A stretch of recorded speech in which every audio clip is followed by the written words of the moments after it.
There it goes.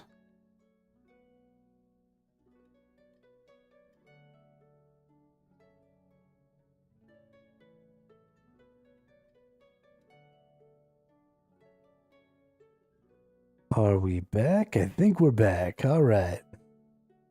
That was fucking obnoxious.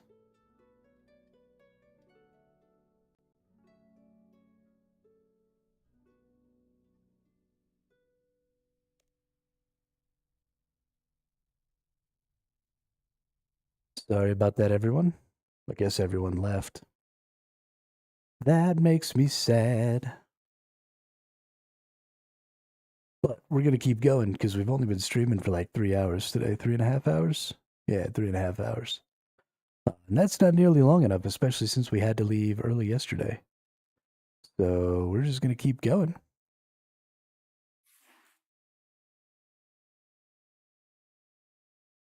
We're going to make ourselves a pastry here. Make that into a pie dish.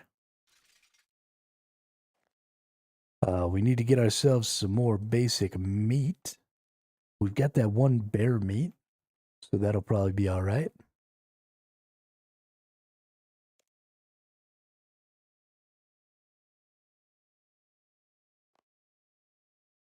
So we pull out the raw bear meat. We'll go cook that bad boy.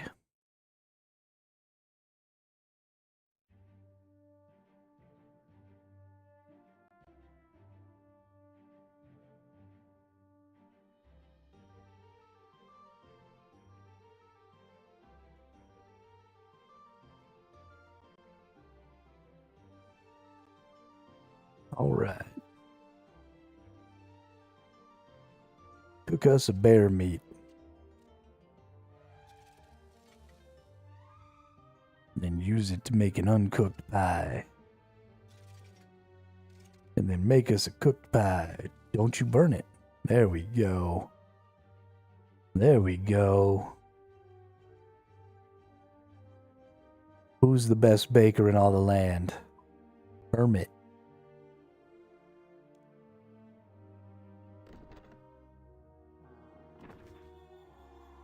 Hermit, he's our man. He can't do it, no one can.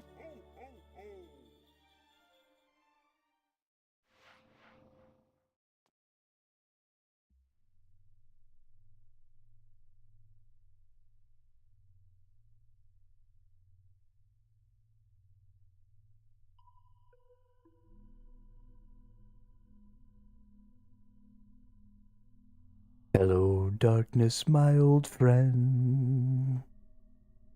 I'm here to talk to you again.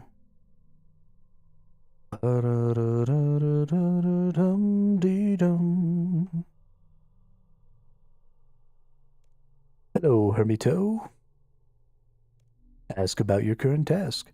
I've got the full soul urn and that meat pie for you. Lovely.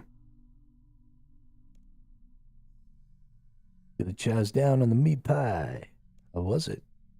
A good first choice, I'd say. You can't go wrong with the rich flavors of meat, combined with the milder, flaky crust. Now time to teach you the upgrade. Killy imbues are forged with energy from the solar and explains the Tier 40 upgrade process in depth. Her hands shine with greasy meat drippings. You'll want to sew the thread in this direction so you don't poke an eye out. You take notes, ensuring you won't forget anything. And that's it. There's a little more work required, but nothing too challenging. Shouldn't be much harder than the last upgrade. Come back and let me know when you're ready to learn Tier 50. Will do. All right. Let's put these things back. And then let's go over here to the Soul Forge. And let's see what we need here. We are going to need Death Guard and Lesser in Soul. Nope. We're going to Tier 40. So we need a Death Guard and 2 Lesser in Soul bars. So let's get 2 Lesser Unensouled bars.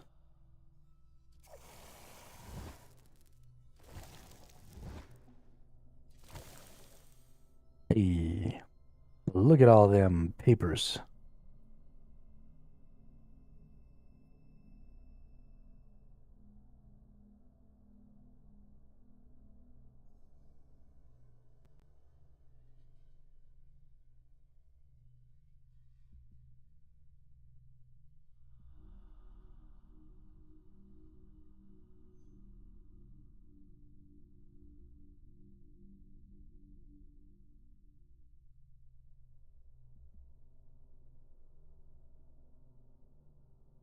All right, let's make sure. Is this still working? Okay, good. Just wanted to make sure that the stream was still actually working.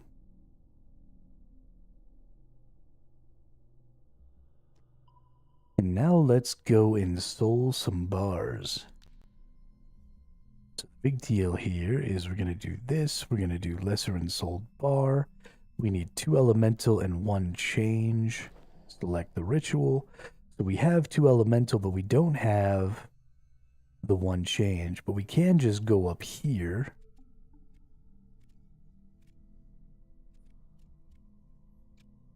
And add the change. Oh, I need regular ghost ink. I didn't realize that I had regular ghost ink before. How do I get regular ghost ink? Let's talk to this fucker.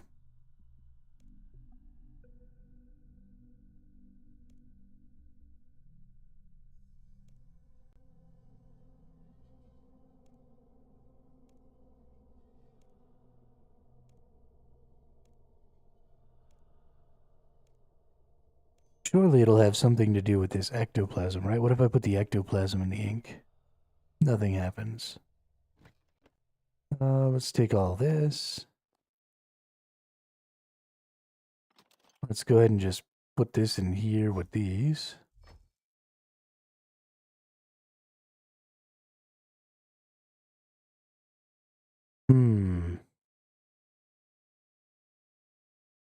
Oh, no, it says I have a change. Okay, that's a change rune. So I already have a change rune. So I just need to make another elemental rune. Whew.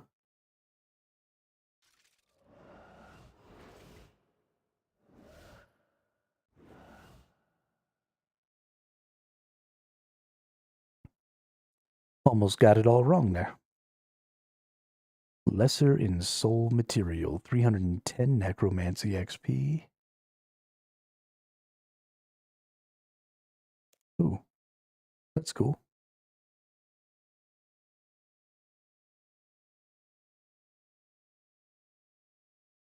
Photos do not all. Oh, we've got to repair.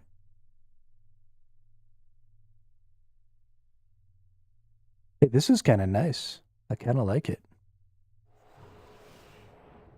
It'll give me a much better view of the ritual area.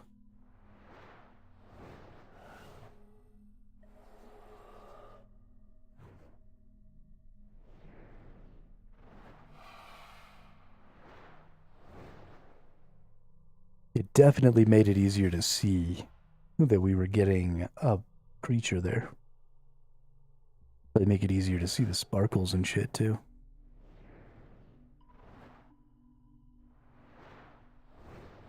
I'm pretty happy about that. That feels pretty good.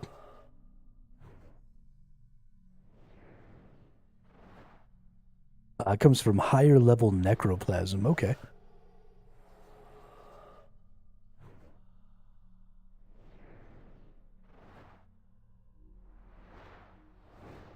Oh, so maybe I need to use this weak necroplasm on it. Nope.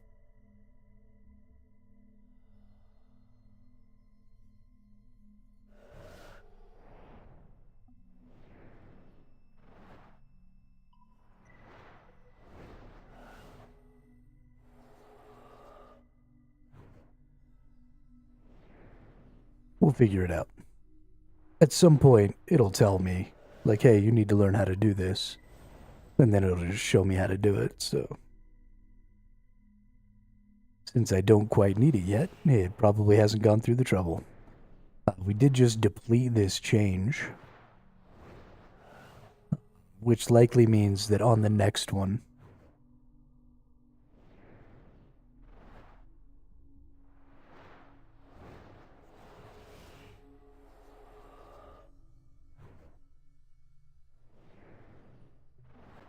or maybe not. Maybe the game just expects that I'm going to figure it out.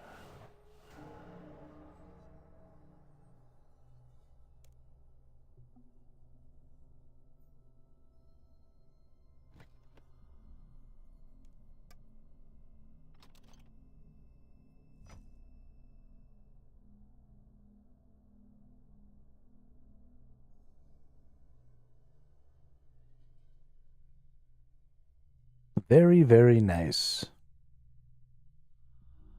Now on our way we go to level up to level 40. And then we'll just go murder some stuff. What should we murder? Green dragons? Or we want big bones, so we should probably go murder ogres. But I can't really kill the ogres down by Yanil. They're a little too high to kill with such a low level range skill. Oh, no, I was killing him with range yesterday. That's right. Yeah, so we'll go kill him with range.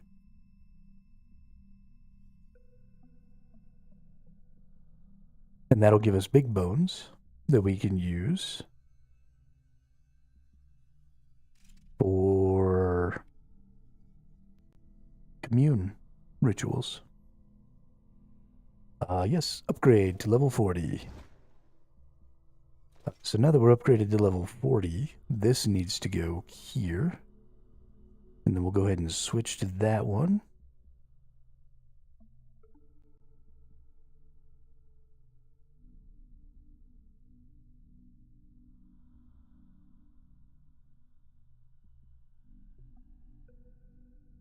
And this one goes here.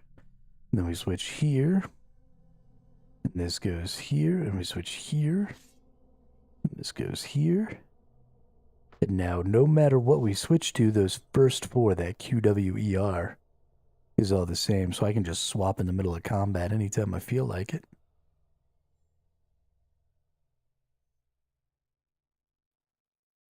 Yeah, and let's go out of the city. Back up to the surface, and we're going to go over here towards Yanil. And go murder some ogres and get some big bones. Probably should have put all this stuff away, but that's fine. We also have Blood Siphon. I kind of want to kill some things with my Necro as well. Because that'll give us the ability to... That's Og. Og the Ogre.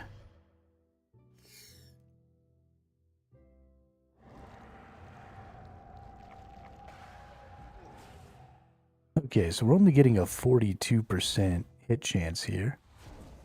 That's not too bad. We have... What is this ability doing?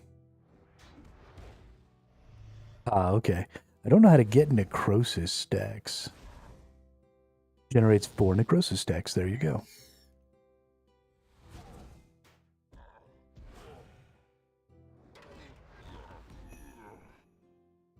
Okay, gained a talent point there. Nice. Let's hit the Y. Let's take my big bones. We're going to siphon that dude for some HP. Didn't get all of the HP we wanted, so the Necro is going to be a little harder to gain adrenaline on, it seems like.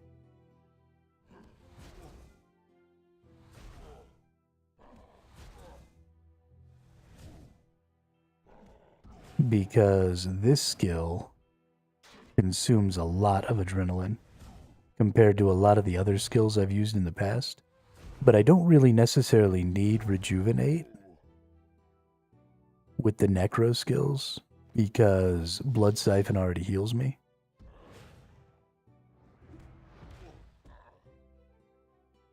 So here goes the Blood Siphon. Doesn't really seem to be doing all that much, though.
I'm talking to myself because I'm muted again.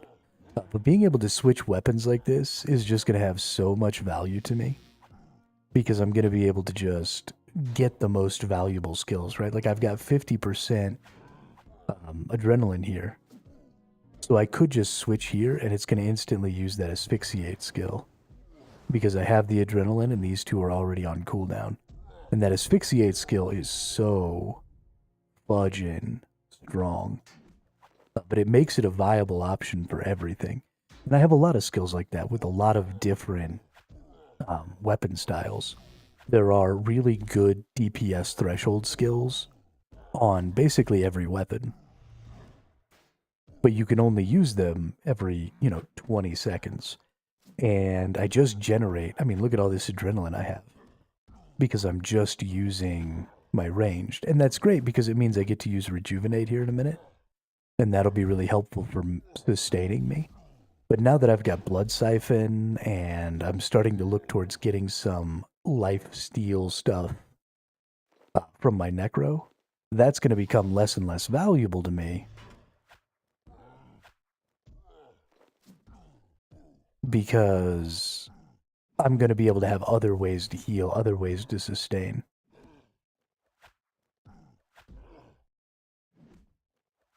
And so what I'm going to want to start doing is most of the time, I'm going to want to be holding my adrenaline at about this 50 mark, right? I just want to be, boom, gain some adrenaline, use it, gain it, use it, gain it, use it, gain it, use it. And then switch weapons.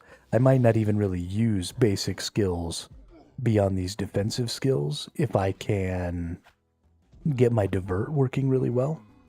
And I can gain a bunch of adrenaline from divert, then I can just, boom, immediately be like way up in adrenaline thanks to divert, and then trigger a bunch of threshold abilities, burn my adrenaline down, divert again, and then just rinse, repeat.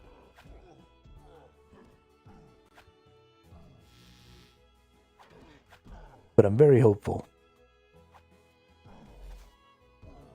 I kind of want to keep all of these bones. Is there a bank, like, right in here?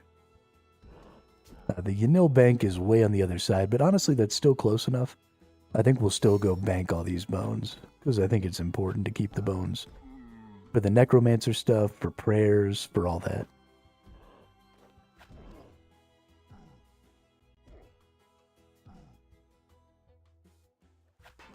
Please attack the ogre.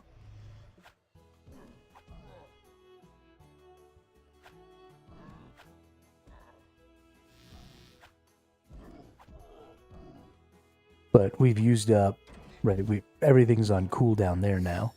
So we switch to Necro. And now we do Blood Siphon. And then once Blood Siphon's done, we can either use this good Necro skill here, which we're going to go ahead and do. And then we switch right back. Boom, and now we're doing ranged. And now our good ranged skill is up. So now we get to trigger that.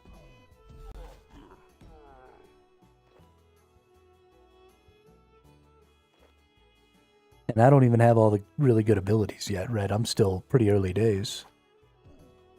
So I haven't unlocked all the really good abilities. I don't have any weapons with cool abilities. I don't have any of that stuff.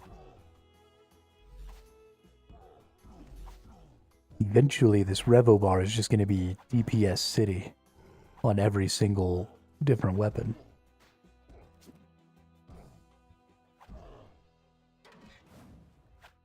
And we're just going to cycle, hitting as hard as we can, as often as we can.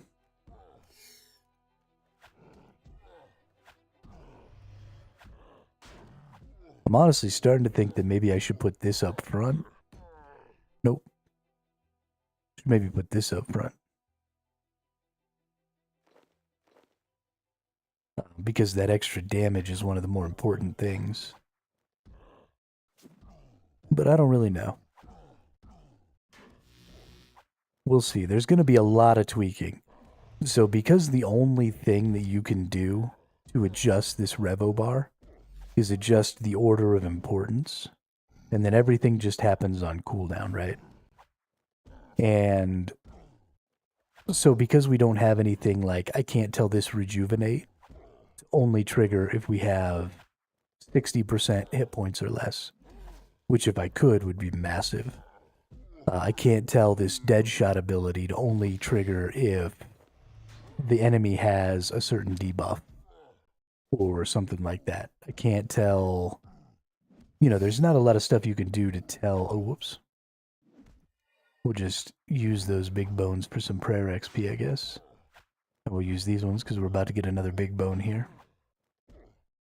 And then we'll go ahead and kill this ogre. We'll go back, we'll bank everything, and we'll come back out.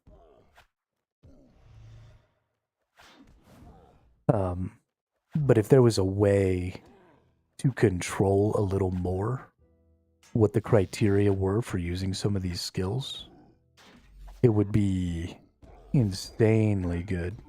And it would be a lot of fun. And it would feel a lot more, honestly, like OSRS, just with a lot more upfront preparation. Because, I mean, OSRS, right, you don't have any skills. So you're only, you know, choosing what weapon you're doing.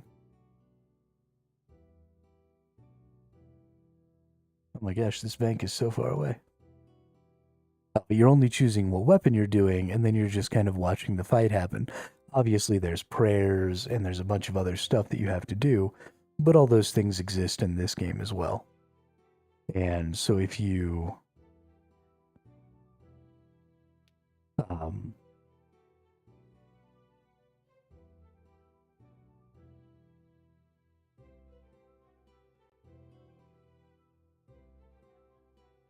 if you automate the skills a little more, or you at least leave the option to automate the skills a little more, then you can kind of get that same old school RuneScape feel in the much more complex system of having skills.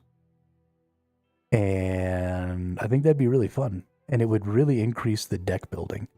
And I know I say it a lot, but fuck, I love deck building. I am obsessed with setting up my skill bars to do certain things. So you've already got the restriction in place, right? You've already got where you can only have 14 skills on your Revo bar. So you keep that. Maybe you even bring it down, right? Maybe you even bring it down to 10 skills instead of 14. And then you give some better control over some of the criteria. And then, of course, honestly, depending on how many skills you end up with in the end game, because I'm so early game, and I've already got like 10 skills per weapon that I like. So maybe you keep it at 14, or maybe you even grow it. I don't know. But a couple more criteria, and then I think you pull in some OSRS players.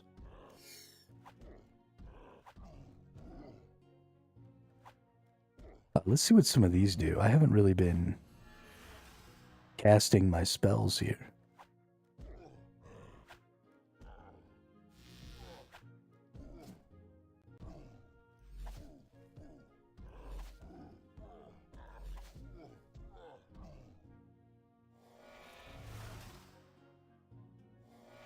There we go.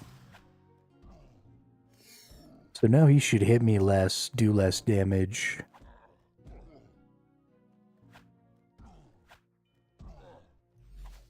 Take more damage.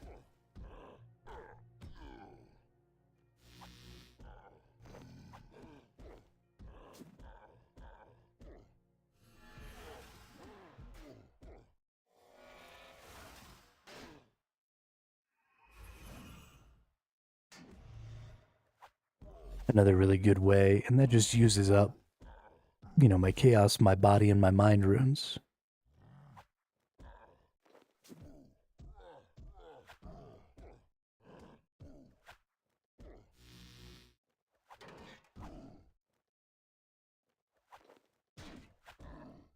One cycle through those is pretty much a whole fight. Now they're doing less, taking more, hitting less often. So significantly reducing their damage output while maintaining mine, which is cool. I don't really need to do that against these guys, so I'm not going to keep wasting the runes, but something I really want to do is I want to make like a secondary magic that I can go to that'll just cast those. So just like at the beginning of the fight, switch to a different setup somehow. And then just cast these and then rotate back so I can have these on auto cast as well. So I don't have to click the buttons.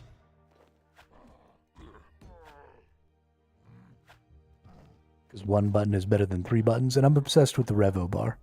I'm obsessed with utilizing the Revo bar as much as possible.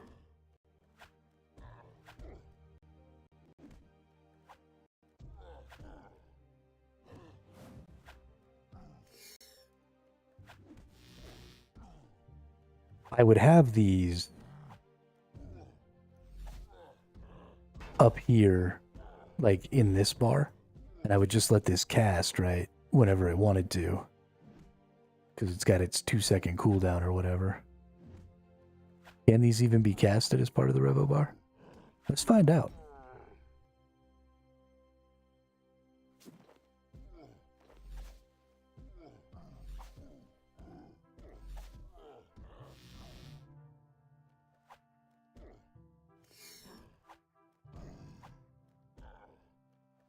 Looks like it might not be possible.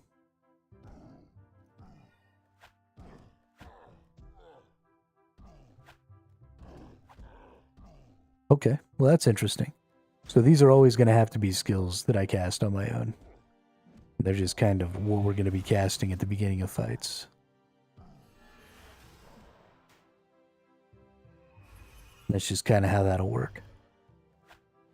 Now these are the weaker versions. Eventually you get 10% to each of these things. 10% less hits, 10% more damage taken, 10% more or less damage dealt from the enemy. Which is awesome. I mean, those are 3 incredibly strong debuffs that you'll be adding. Which is honestly, these things are better than most of the spells from the Ancient and Lunar spellbook as well. Which is kind of crazy. The Ancient and Lunar spellbooks are really niche, it seems like. I've read some of the skills. And they don't seem super duper universally useful. But there's almost no enemies that you aren't going to benefit from using these 3 skills on.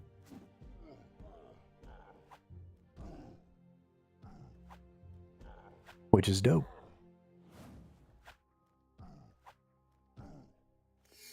I'm curious if the bosses are going to be able to take these debuffs. I would assume. I would hope so. It'd be a pretty big bummer not to be able to debuff your bosses.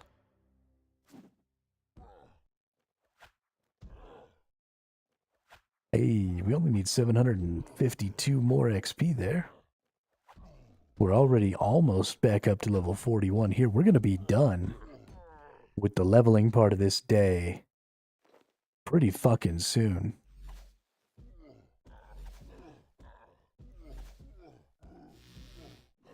And then it's time to go get ourselves a Void Knight shield.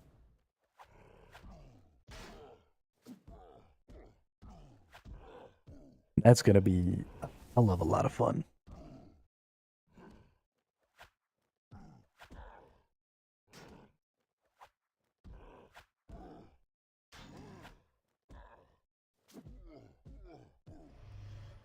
Had to readjust my sitting position there.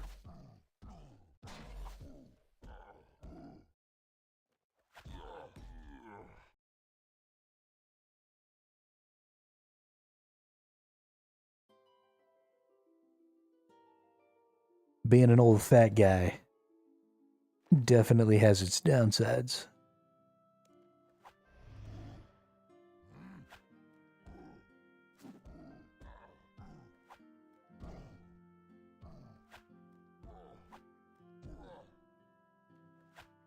Sometimes you just become uncomfortable.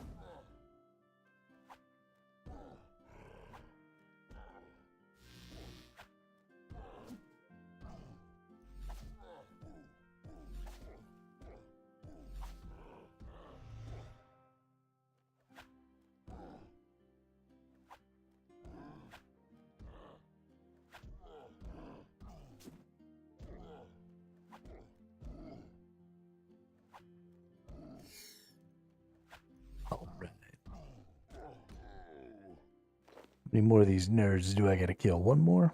One more nerd. So go ahead and use up one bone here, because we're gonna get a bone. With a knick-knack, paddywhack, give a dog a bone. This old man came rolling home.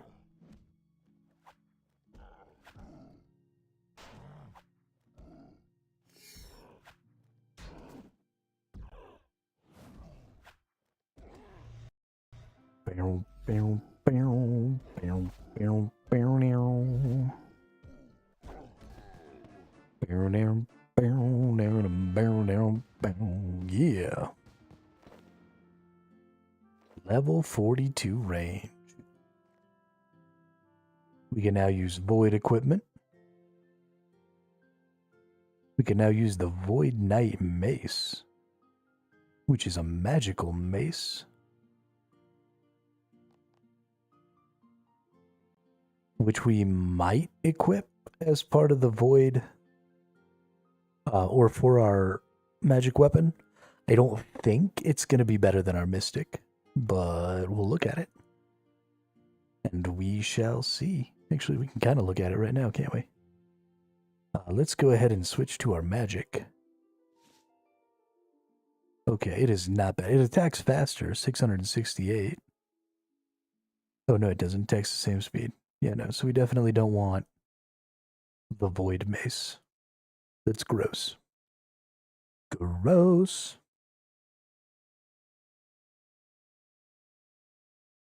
All right. Bank all these bad boys. Actually, let's bank those and then let's take them all out as notes. And then let's put those away. Now it's time to teleport back to the underworld. Boom shakalaka.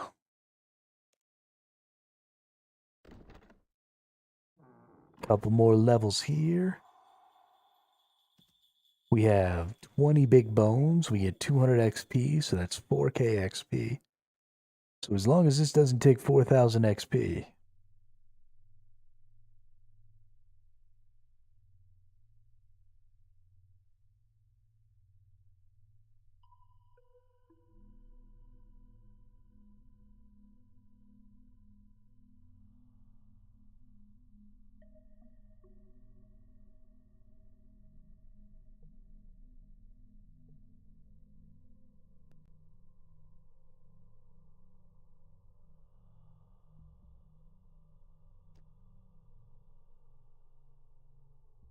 So we come over here and we do some commune rituals, which involves taking this over here, putting it away.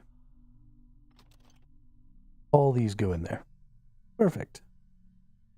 24 big bones and 2 broken mementos. We also have the Well of Souls. We should have another skill point here, which means we get to unlock the Command Skeleton Warrior. Command the Skeleton Warrior to unleash its inner rage. For every hit, 2 hits over 6 seconds. That's not great. But I guess we go ahead and unlock that talent. What do we got up here? We got Threads of Fate. Single target necromancy attacks will also be cast on up to 4 additional enemies within 4 tiles of the target. That's pretty good. Conjure a Vengeful Ghost requires a conduit. I won't be using a conduit. So none of that will matter to me. Conjure Putrid Zombie. Yeah, so a lot of this stuff seems to need conduits. Spirit Pact. A pact for increasing support. Increase the duration of conjured spirits. Ooh, that's cool. Spectral Scythe. Necromancy damage. The target and up to 9 additional enemies in a cone. So many good AoE skills. This is great. Command Vengeful Ghost. We don't need that. Life Transfer. Sacrifice part of your life to extend your link to spirits from the underworld. Nope.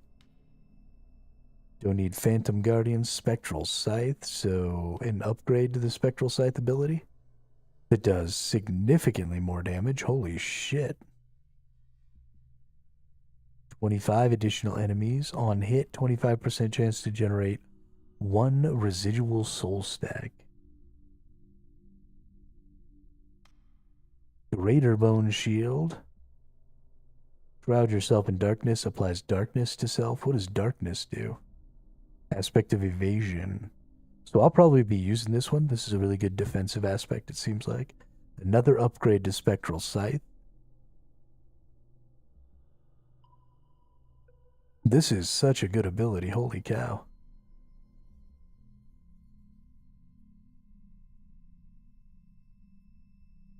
Holy cow. Phantom Guardian I don't care about. Invoke Death. Call on Death for additional power. Your next necromancy attack applies Death Mark to the target. Death Mark. Necromancy attacks will execute the mark for fatal damage if life points drop below 20%. That's cool. Conjure an undead army from the underworld. Casts up to 1 conjure abilities. Consumes 2 ectoplasm.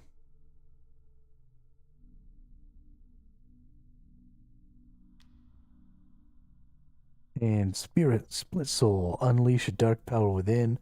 400% of the life points you would have gained from the Soul Split curse is instead dealt to the target. 20-second duration. But eventually we're going to get Soul Split, right?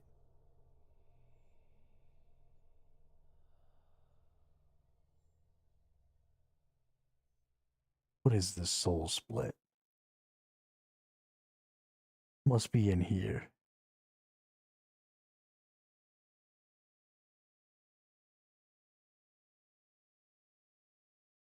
Oh, it's a prayer. Oh, isn't that something?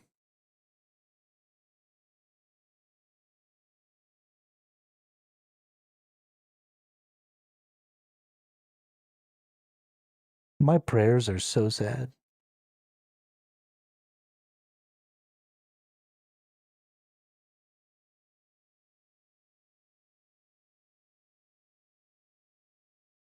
Okay. Unlocked after Temple of Sentistin. Sentistin. I didn't realize that there were locked prayers because they don't show up here. That's really cool. I really like the whole concept of prayers. The amount of prayer points you get is pretty low.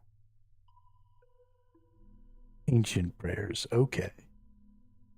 Are there more than that, or is that the only grouping of prayers that you'll unlock?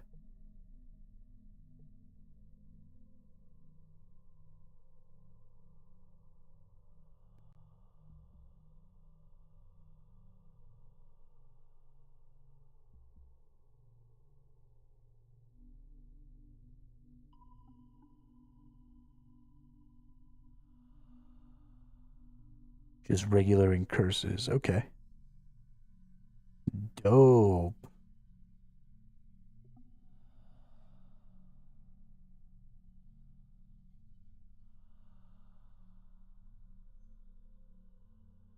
I have to swap between them similar to spell books.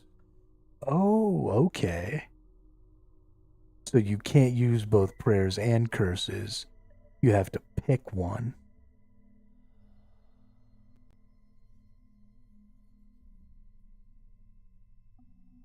Shit, that's exciting.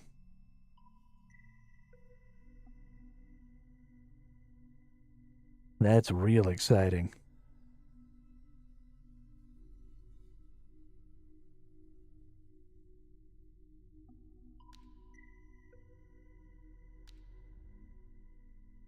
Let's use my broken memento here. All right. It's level up time. Let's go ahead and look at the fixed camera view. I like this view a lot.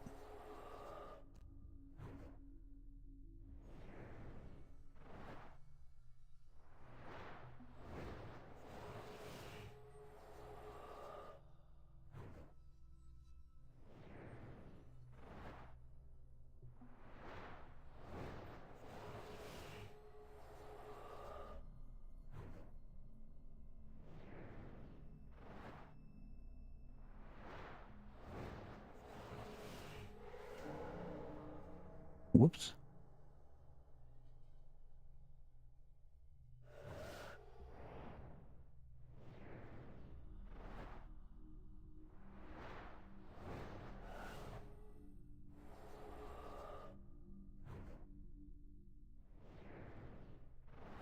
All right, this one right here is going to take us to 41.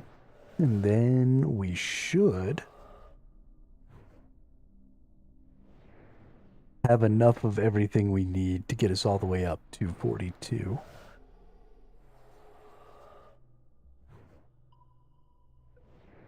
Hey, what's up, Hero Union? Welcome to the chat, welcome to the channel. Are you an OSRS player?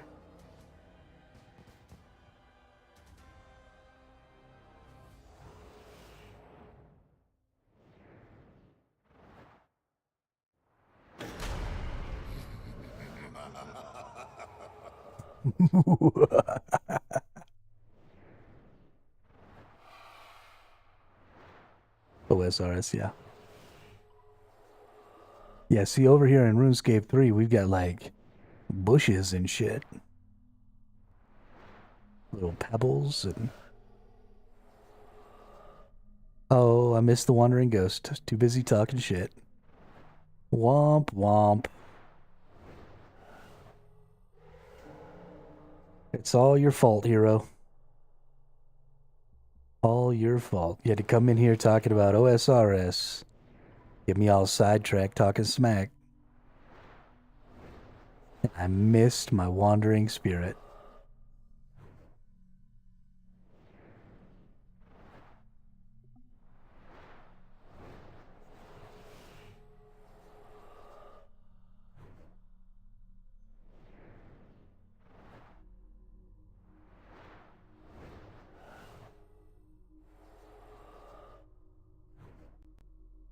Oh, sparkling. Didn't miss the sparkles, though. Got a wyvern bone. Yeah, this is the necromancy ritual altar. It's one of the ways you can level up necromancy.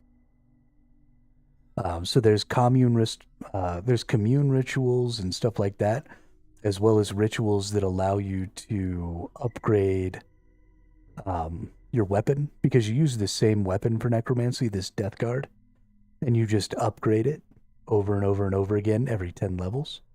And so in order to do that, you have to ensoul special metal bars at this ritual altar. So there's just a lot of ritual stuff that gets done that gives you XP, that gives you things like ectoplasm so that you can summon spirits, or skeletons and stuff like that. But yeah, it's a huge part of the whole leveling slash resource generating process. And then, so it's a fairly AFK activity. You set up the ritual. So I've got my 4 light sources here, and then I've got the different glyphs that I apply around. And each glyph has a durability. And so because I'm doing the lower tier rituals right now, I'm only using 1 durability at a time. Later, though, I'll end up having to use all of these glyphs out here. And then my rituals will maybe start using more durability. And so I'll have to be using up more of my resources to keep all of my stuff repaired and keep all the glyphs, drawn and all the candles lit and all of that stuff. And so you can level up necromancy this way, or and you need to level up necromancy the other way, which is to fight enemies, because there's this well of souls up here. We'll come out of this fixed camera view. But this right here is the well of souls. And as you gain XP by fighting in combat with necromancy, then this well of souls generates talent points, which allow you to unlock a lot of these skills here, as well as this is how you unlock the conjure skills, which is how you bring like spirits and stuff forward. So you can bring out zombies, you can bring out skeletons, you can bring out ghosts, you can bring out all kinds of stuff. And so there's a lot of different stuff. It's not like a lot of the older combat systems where you just go fight things to level them up. It's a little more intricate. It's got a lot more things going on. But like a lot of things in RuneScape, this is sort of a multi-layered AFK activity. So I could just let this tick down every time and only have to click the button, every now and then. I'm not losing a ton of durability, so I can click this over and over and over again. So this is like a really AFK version of this. And I could completely ignore things like these sparkling glyphs or the wandering ghosts or whatever that go by. But if I get the sparkling glyph, you see here, you expel the sparkles from the glyph, the following reward is added to the ritual chest, so I gain a wyvern bone. And that's one of the catalysts that I use here, or one of the focuses that I use here to do this ritual. So I've basically gained the ability to do another ritual on top of some additional XP.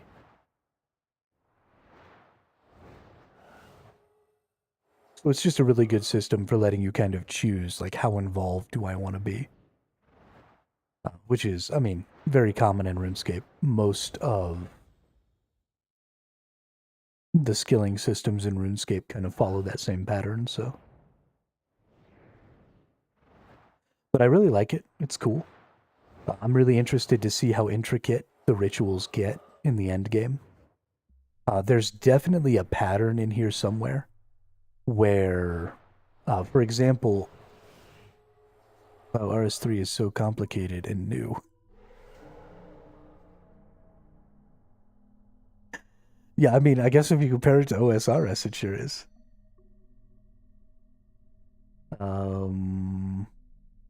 Oh, I had a moth. Ooh. But one of the things that I've been noticing is you'll see that I have an extra glyph, an extra elemental glyph here. And so I'm allowed to have extra glyphs. I can't have less glyphs than I need, but I can have extras.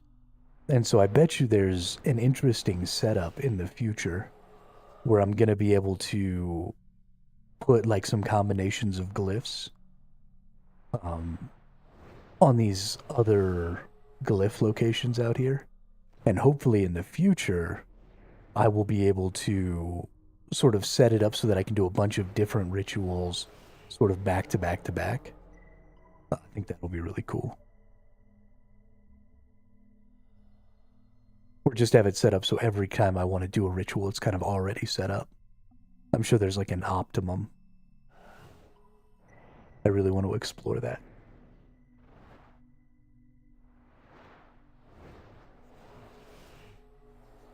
But I'm fucking loving the shit out of this game. I know it gets a lot of hate from the OSRS crowd, but I love this game. This is some of the most fun I've had playing an MMO in a long fucking time.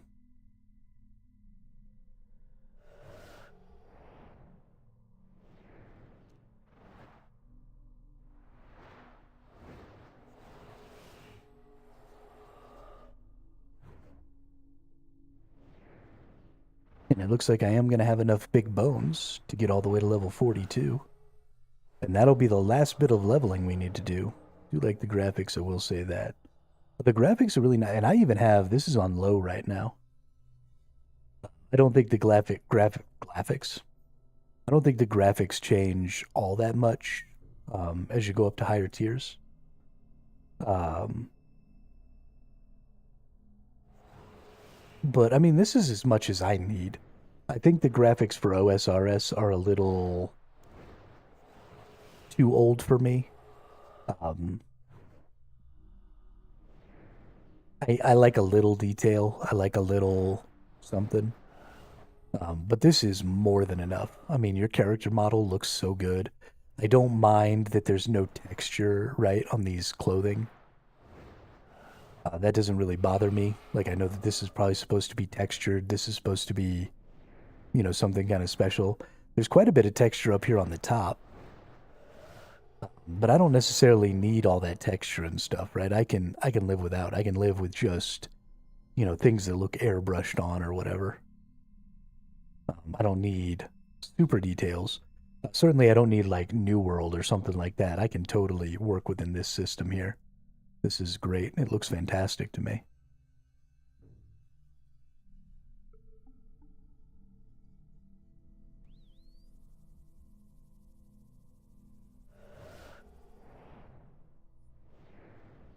I got my cool dope ass snowman face, which is super cool. But yeah, I mean, overall, it looks really good. It feels really good. I thought I was going to really hate the tick system and the clicking around, but thanks to the Revo bar, I don't really notice the tick system during combat, which I like. And clicking around to move doesn't really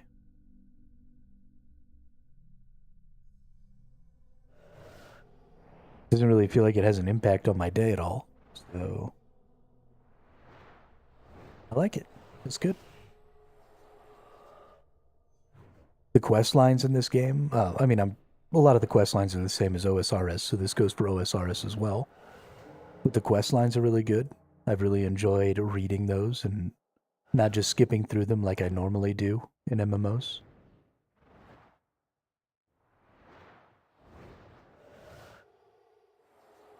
I think it's all positive.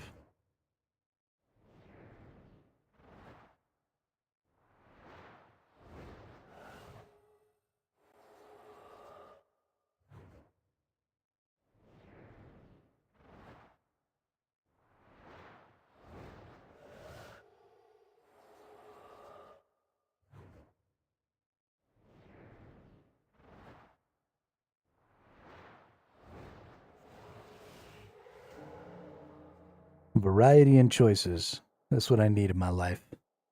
There's a lot to do in this game and a lot of different ways to do it.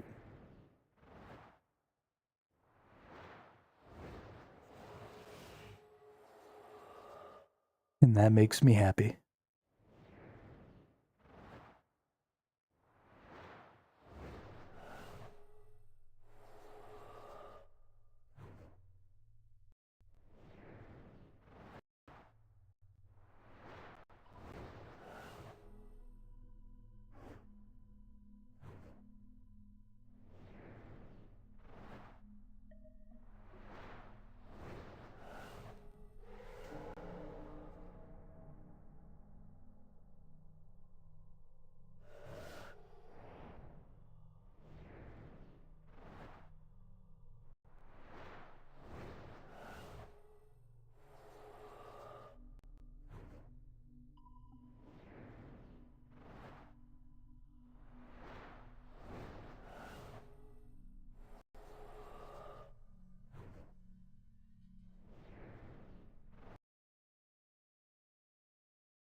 That's interesting.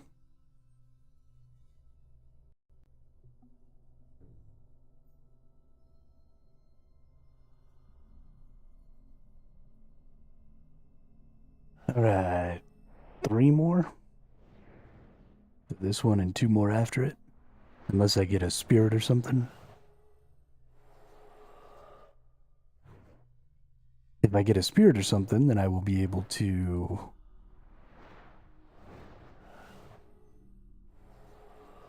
do this in just 2 more. Because I'll get a little extra XP.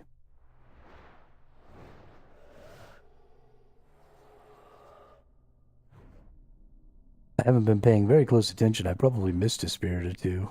Or a sparkle or 2.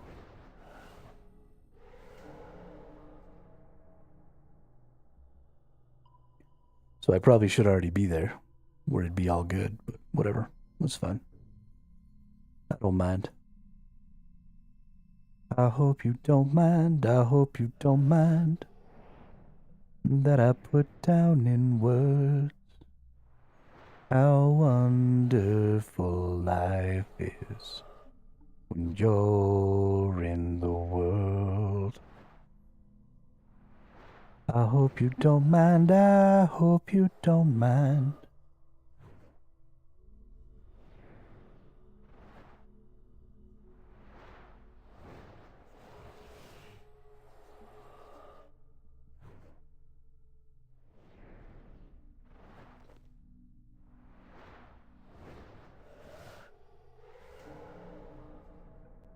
All right, well, last one, I guess. Last one.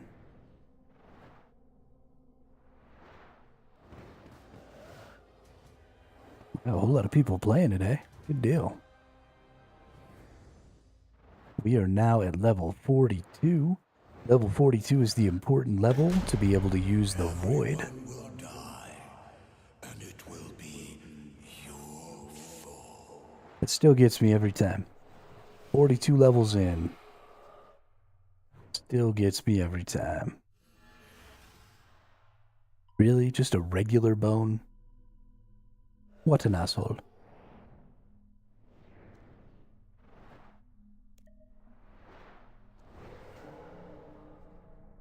Alright, let's go see what's in the ritual chest. What have I picked up?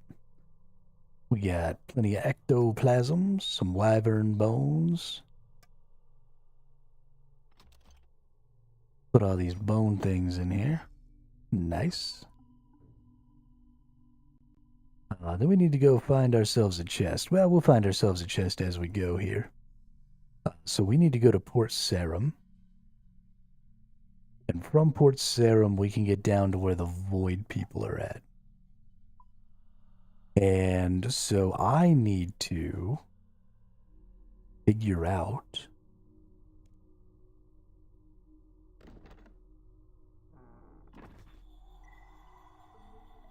what exactly I need to do as far as like quest lines and stuff like that, so that I can get what I need to be able to buy that shield, that defender.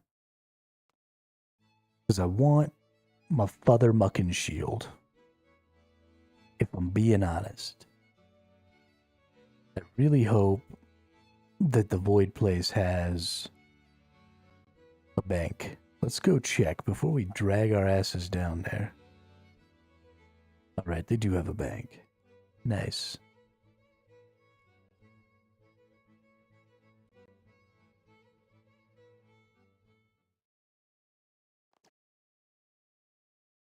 So I'm going to come over to my other computer here, and I'm going to open this up, and I'm going to see if I can't find some information.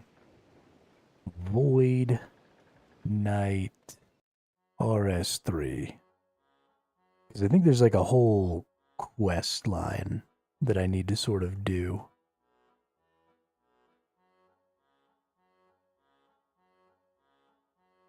And this is the person I exchange with, right? This is where I get my defender. We can get XP, we can get equipment.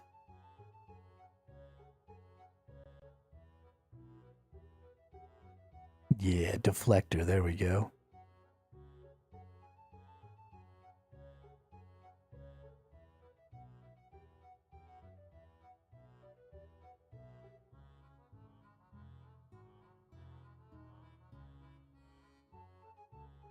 this could also be mixed. If I had the whole thing, I could mix this with a set of god armor. Because I could wear the deflector and then a helmet and 2 other pieces. But I'd have to be switching the helmet. And there is no necro helmet.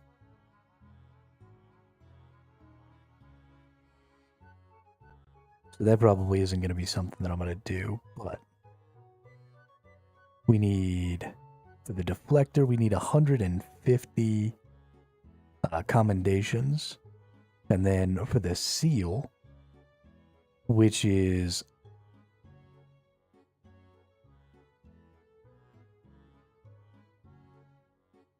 you can use this to do damage. Nope, not the seal. The patch. So we need 200 for the patch. And 150. So we need a total of 350 commendations.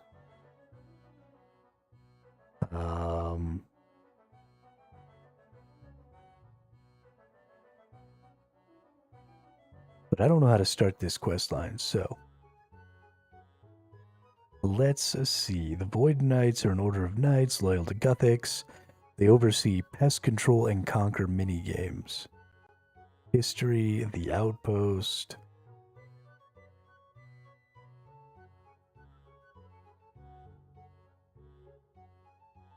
This is not, this is like the regular wiki page.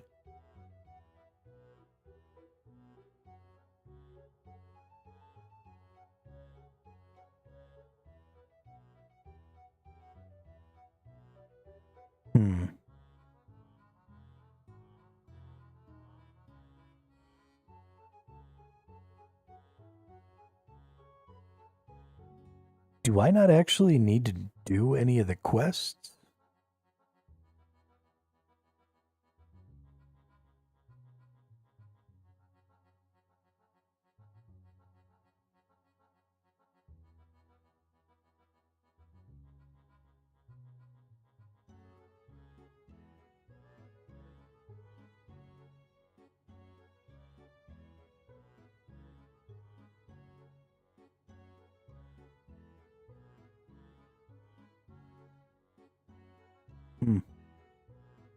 Yeah, it seems like I don't actually need.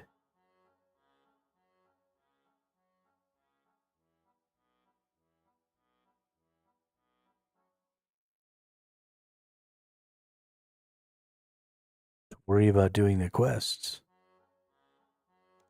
So it seems like I just do.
Of course, people still play RS3. RS3 is fun.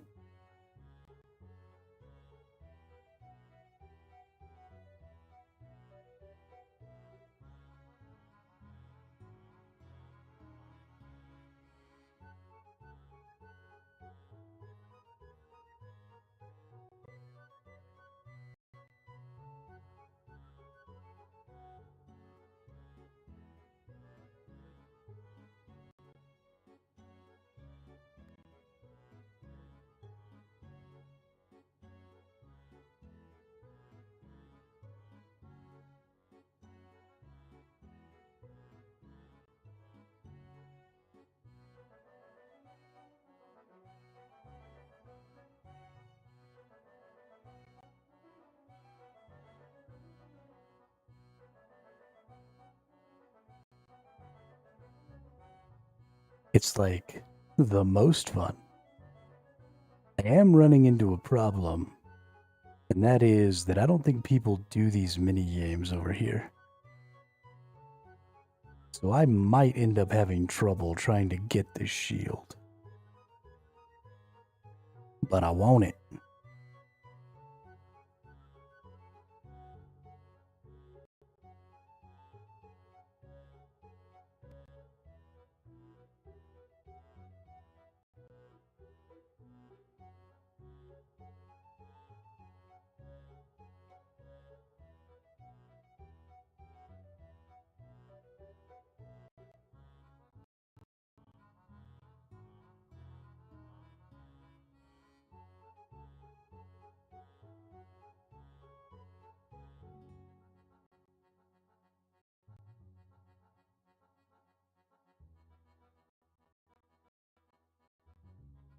So let's see. Let's go into the hop worlds. It's kind of a good time of day. So let's see if we can find a world where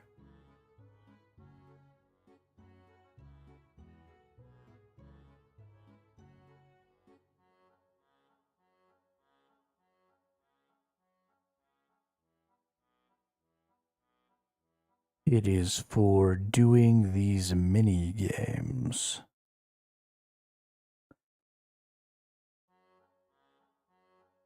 Pest control and conquest.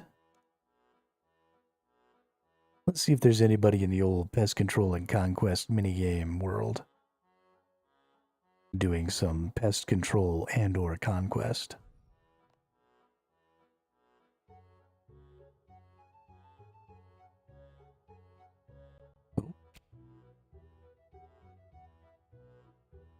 Well, apparently we're into the 6th of December, as far as the game is concerned.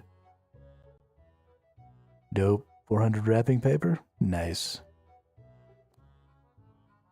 Thanks, game.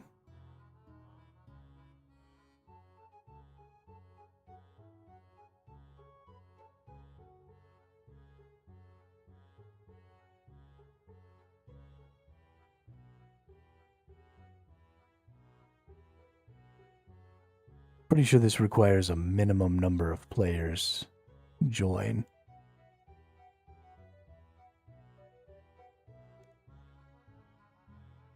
What's going on here?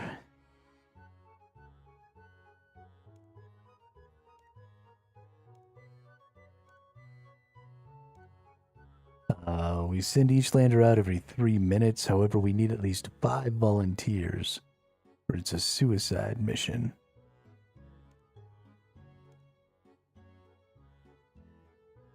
Okay. So we need at least 4 other people to come do pest control to get what we need to get our shield. But we can just go out there. So this is the proper world. It doesn't seem like anybody's over here right now, so let's go to the Germany world. 69, nice.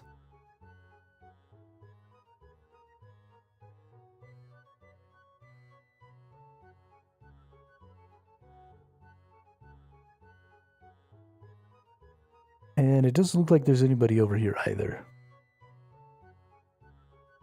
The only other thing is that I suppose people could be doing the other mission that's supposed to be over here, which is Conquest. I don't know exactly how to do the Conquest.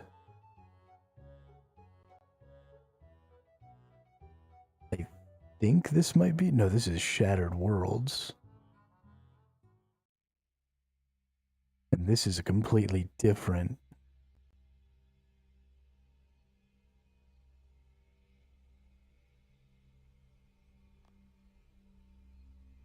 Let's see, these things all go here.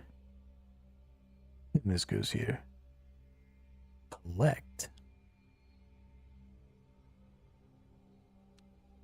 No. Open the shop.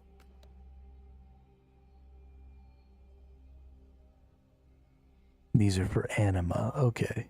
So, not the commendations. So I don't even know where the conquest mission is.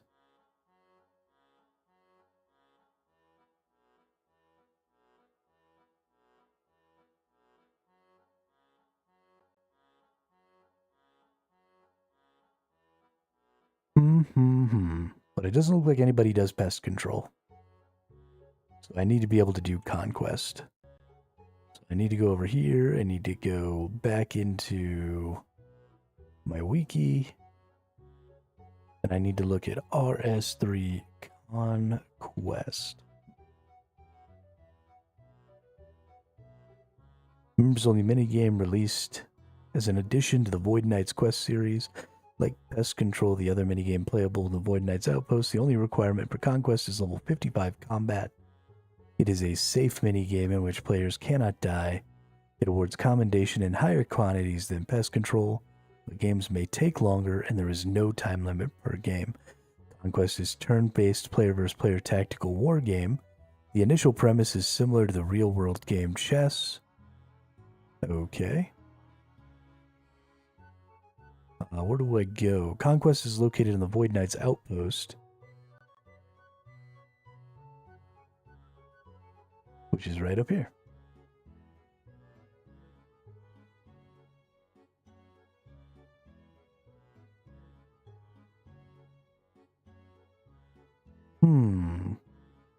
Okay. Well, I don't want to learn too much more about it, so let's close this and let's start trying it out here. If we were to deploy in this formation, excuse me. Whoa, don't sneak up on me like that. I'm standing right here. Yes, can I help you with something? What is this place? This is the Conquest Training Facility. If you want to learn more, best speak with Captain Ethar. To my right, he's more of a talker. What do you do here? I help organize recruits' forces so they can take them into conquest training exercises. I see. Can I help you with anything else? How do I recruit forces? There are 2 steps to recruiting your forces. First, you form a squad. Second, you choose which commands to take with you. How does that work? I can help you with both steps. I'm the person to talk to if you want to select troops and commands for a conquest. There are several different types of troop, each with their own strengths and weaknesses. Bear in mind that powerful troops cost more. You must consider this when choosing the troops for your squad. Can you give me an example? Well, you could recruit several smaller troops, such as scouts, for the cost of a larger troop, such as a knight. So how much is this going to cost me recruiting these troops? Oh, don't worry about your bank balance. You don't need to pay anything. This is just a training exercise. We have assigned various troops an arbitrary resource cost just to simulate the expense of maintaining them in the field. It's up to you to decide how you wish to balance your squad based on their cost. What about if some of my troops fall in battle? How do I go about replacing them? We're not about to go killing off our own forces. Remember, this is just a training exercise. Troops defeated in combat will simply be removed from the conquest and will be ready to fight again when you face a new opponent. Right, I think I understand. Great. Did you want to look into some route? Yes, I would.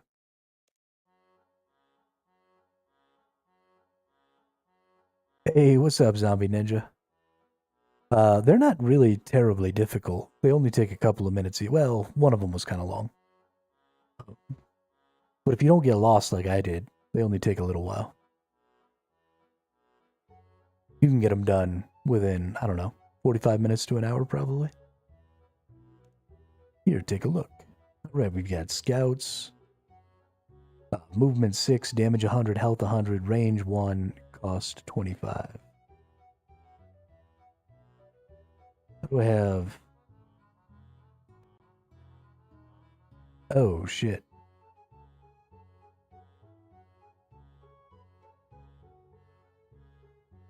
I just deleted. Okay, well.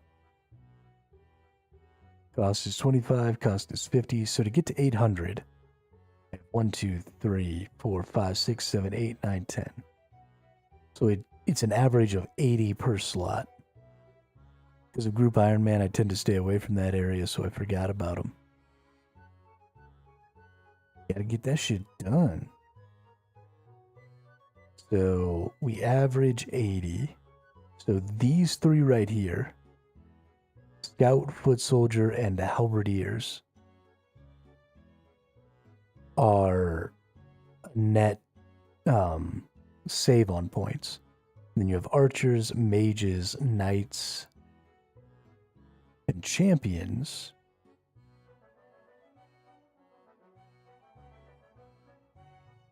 which are over that 80. So if you put, for every Foot Soldier you put, you get to have a Knight, a Mage, or an Archer. And then the Champions require significantly more. Okay. Range 1, range 1, range 2, range 6, range 4. So something we want. We probably want to put, I assume this is like the front line, back line. So we want to put Foot Soldiers.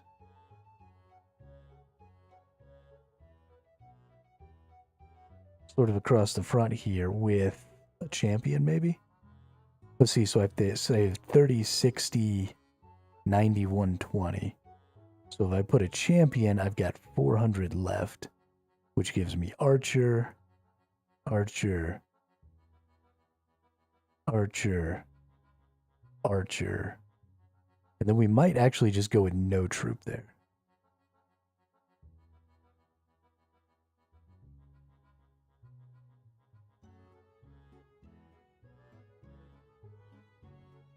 I kind of like that. Okay. Select commands.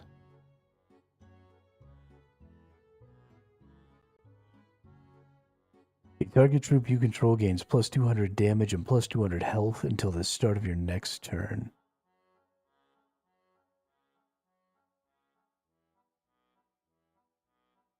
Oh, I even have to save.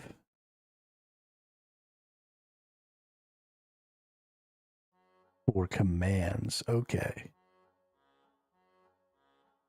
Damn.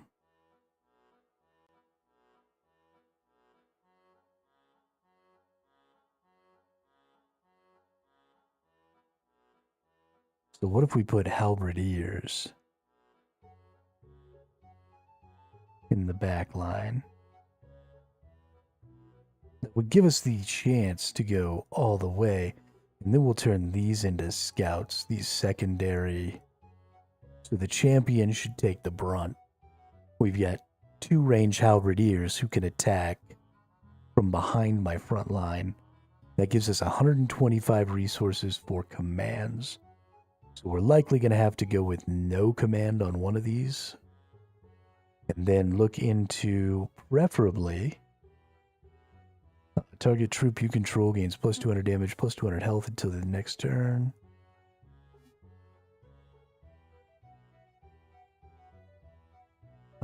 Target enemy troop cannot move or attack during your opponent's next turn. The target troop you control gains plus 400 health until the start of your next turn.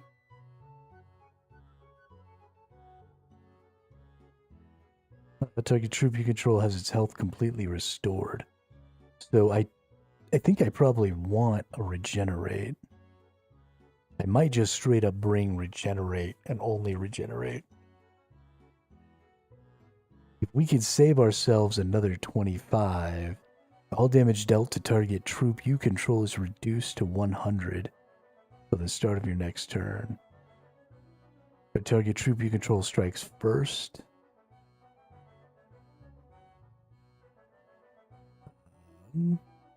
Target enemy troop's health is reduced by 100. Any troop defeated will not grant command points. Command at random. Oh, these are already... Hang on. Okay, so the commands were already in here.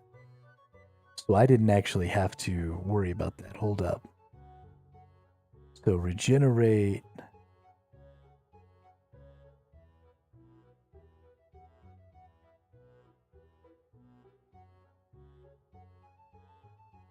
shield wall.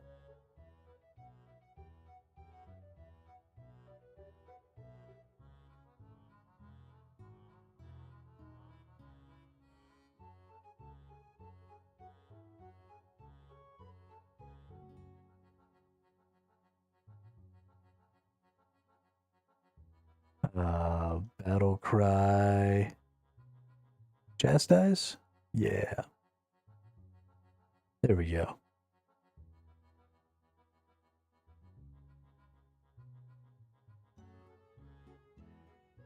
Okay. I'd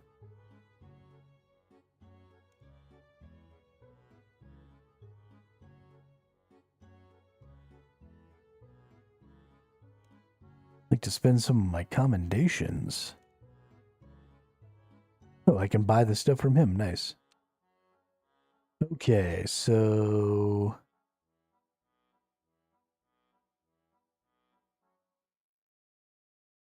we've recruited. Now let's go to formation. The opponent's squad is up there, so we want scout.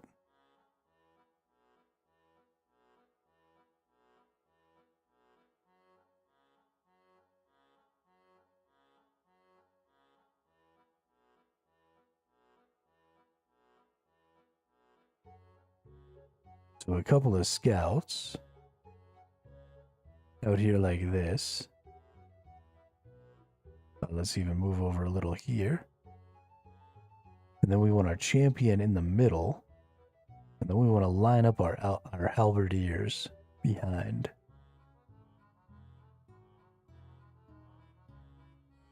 Just like so.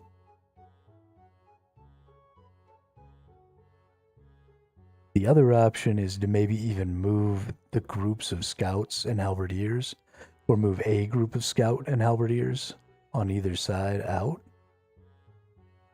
This could potentially have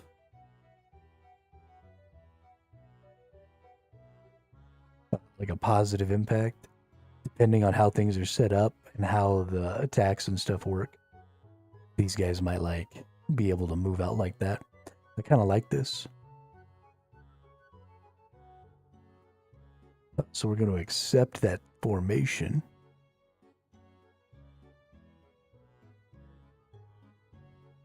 Okay.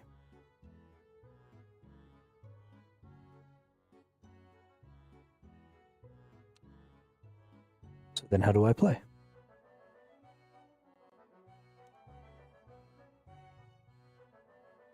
How do I deploy forces? I can help you by developing a formation, choosing the positions of your troops in a conquest. No, thank you. I've already done that.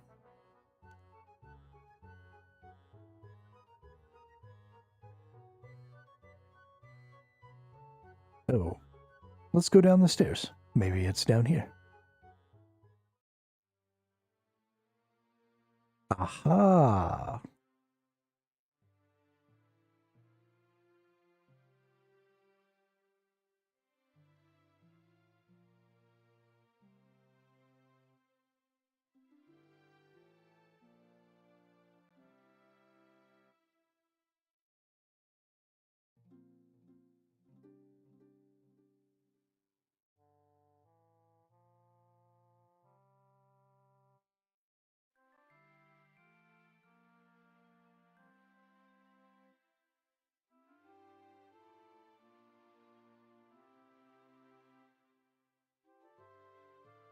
Okay.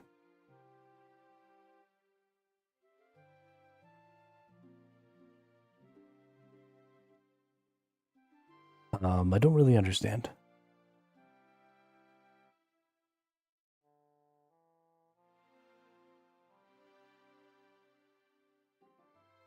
Okay, you can do your recruitment and your formations here.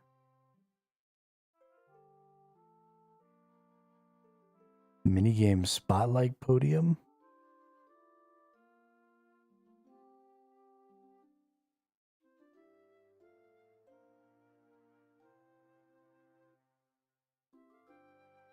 What is this resource? Thaler?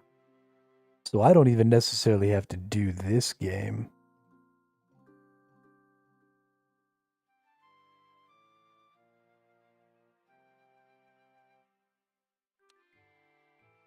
So I just need to do the minigame spotlight. So that's why nobody's here. Because they're probably in the minigame spotlight world.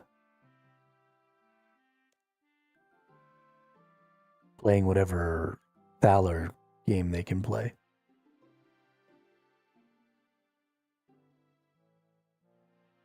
But what is the minigame that's being spotlighted?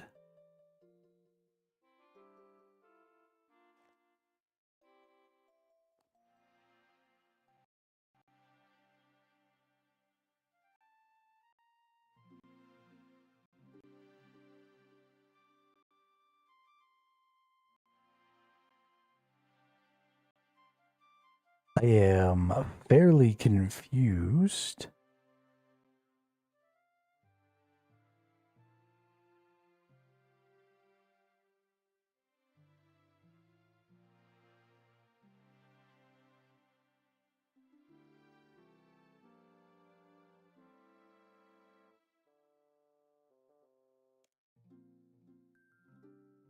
Anybody playing Conquest?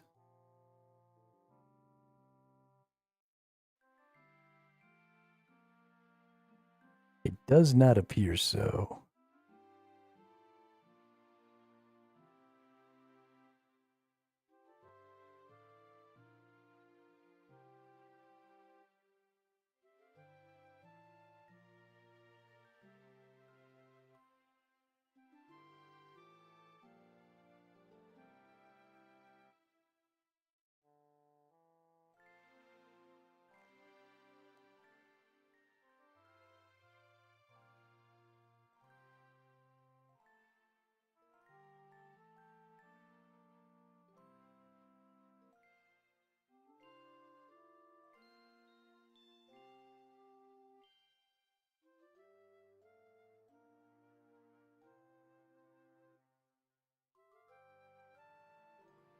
Found your channel yesterday. Good luck on the journey.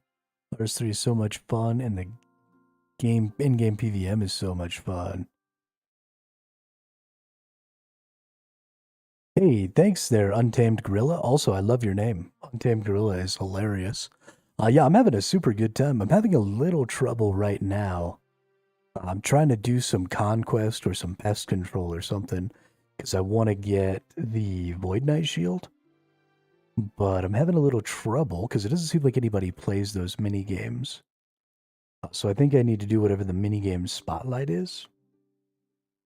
But I don't really understand how to do that. Party Wizard, what's up, dude? I'm doing good. Doing real good.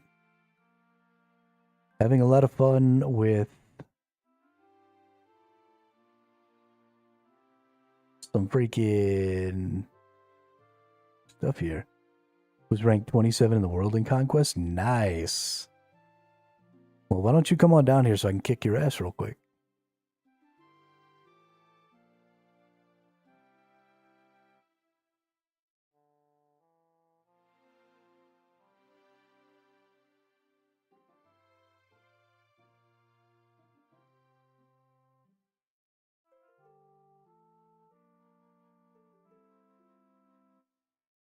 I'll show you who's 21 in the world. Or 27.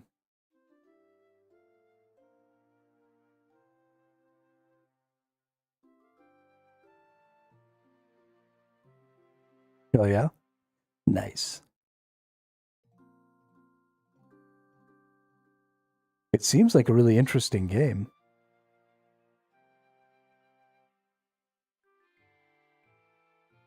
Seems like a really interesting game. But I don't think there's anybody playing it, so...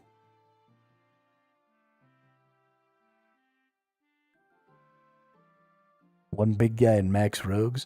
So what I did was I did one big guy, and then on either side of the big guy, I put the littlest guys. And then behind those littlest guys, I put halberdiers. And then I put a halberdier behind the big guy. So it's 5 halberdiers, a big guy, and 4 scouts. is what I've got so far. I've never played, so I haven't, you know. There's nobody playing pest control either.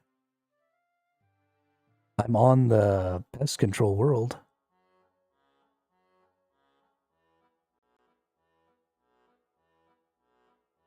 But there's nobody over here.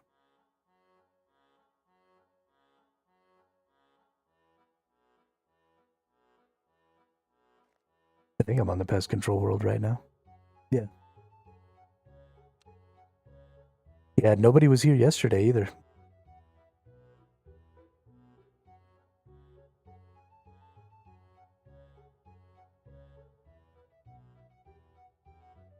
Maybe a weekly. Well, so I figure it looked like you could buy the pieces of gear with Thaler from doing the minigame Spotlight, but I don't know how to figure out which minigame is the Spotlight game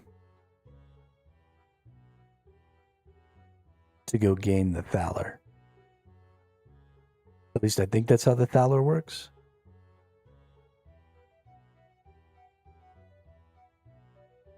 So I don't really understand.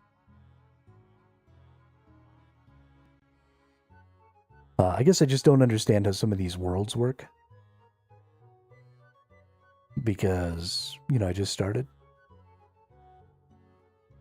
So a lot of it doesn't really make a ton of sense to me.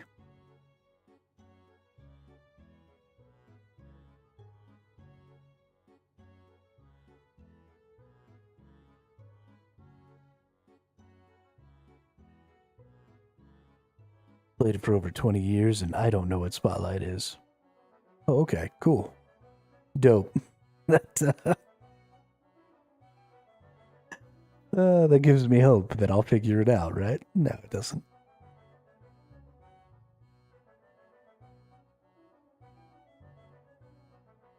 Yeah, so I don't really know.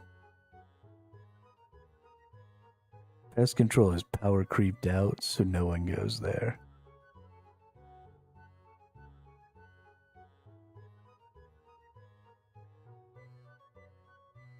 Well, shit.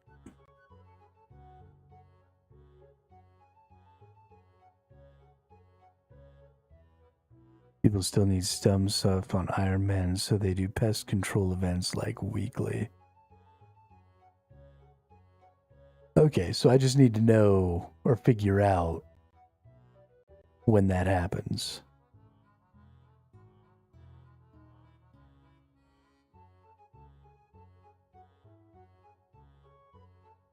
And then come get my shield.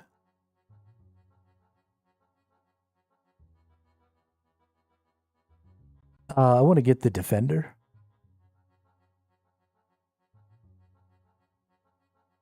I'm building a hybrid build. So I'm setting up right now. I've got all of Tuska's armor.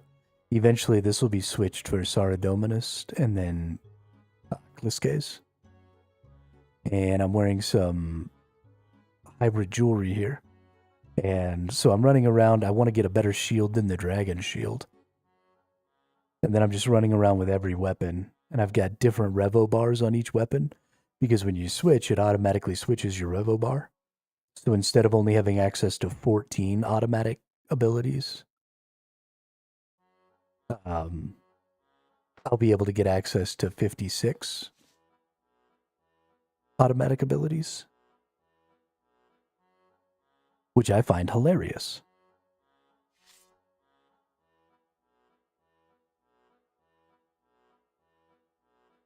So I want to just get as good a hybrid stuff as I can get.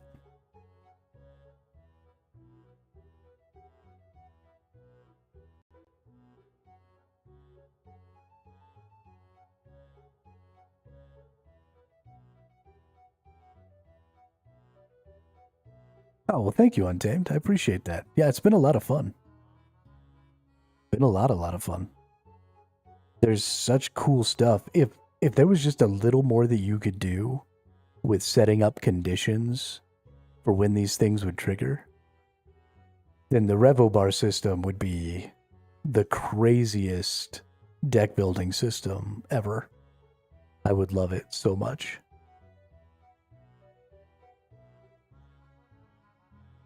Okay, well, I'm going to have to look deeper into what it is we're going to need to do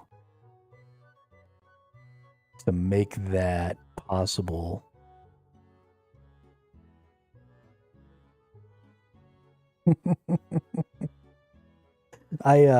We'll get there. Things will start changing. Yeah, I don't even have a lot of the skills that I think a lot of people would want me to have. Like, I just straight up don't even have access to them. So, because I've got tons of stuff that's still locked behind quests and all kinds of other stuff. Like, I really want divert, but I need to figure out where that codex is. Maybe that's what we'll do right now. Let's do that. Let's look up where the divert codex is.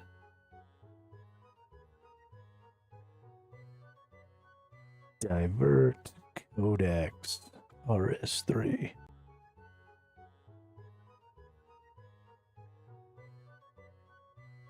Raksha the Shadow Colossus can be read to unlock. Is Raksha a boss?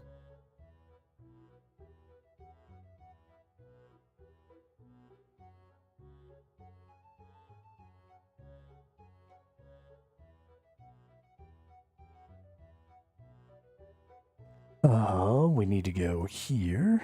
We need to go... Oh. Current spotlight is Castle Wars. Here we go.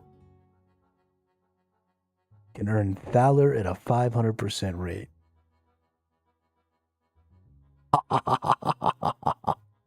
There's another game that would... Game world dedicated to this activity. Would you like? Yes, switch. If you learn what your abilities do and learn to use them manually, then you will...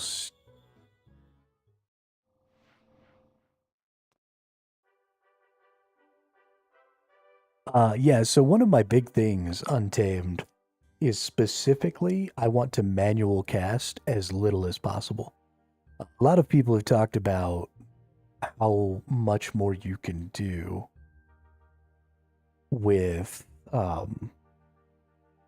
manual casting, but I want to not do that.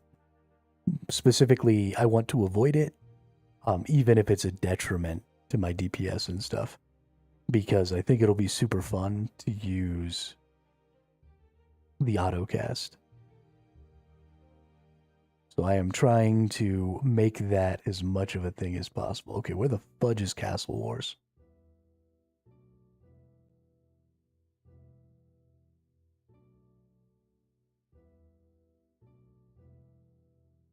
Is it up here?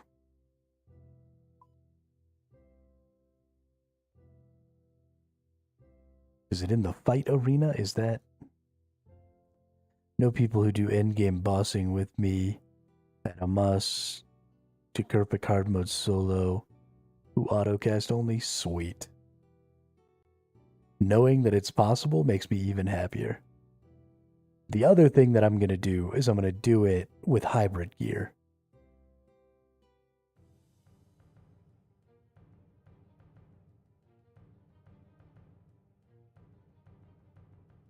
Okay, I don't want to go to the fight arena. I want to go to Castle Wars. Where's Castle Wars? Oh, there it is. The big words that say Castle Wars on them.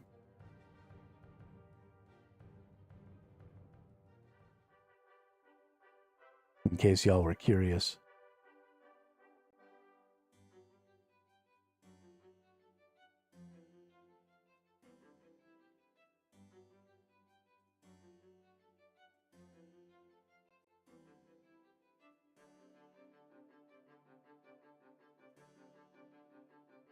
So I think there are a couple of things that are going to make hybrid at least semi-viable. So number one, and the reason I want this divert ability pretty bad, is divert generates a lot of adrenaline. And so, at least as things are for me right now, I don't necessarily have enough adrenaline abilities to completely use up all my adrenaline because of the cooldown timers of the adrenaline abilities. Right, at some point you're just casting basic abilities waiting on cooldowns, generating adrenaline. So hopefully, if I can find some interesting ways to generate as much adrenaline as possible, then I'll be able to just be casting threshold abilities pretty much all the time. And that will allow me to put out a lot more damage by swapping weapons, because I'll be able to get access to more better threshold abilities than I would be able to get access to if I were playing something else. Or if I was only playing one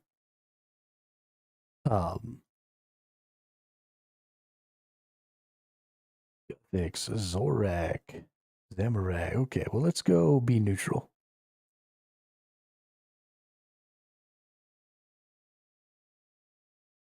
Cannot wear capes in the arena. Okay.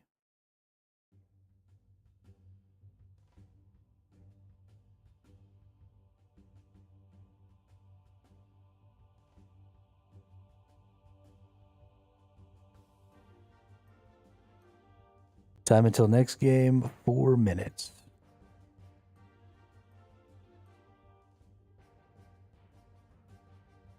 Even though you may be interested, or although you may be invited to join the game, you may not be eligible for rewards? Is that what that says?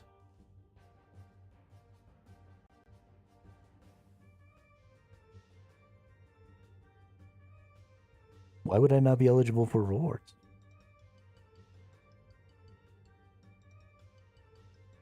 Good observation. At lower levels, your combat switching you should work. In later levels, we use other abilities to fill those voids. Okay.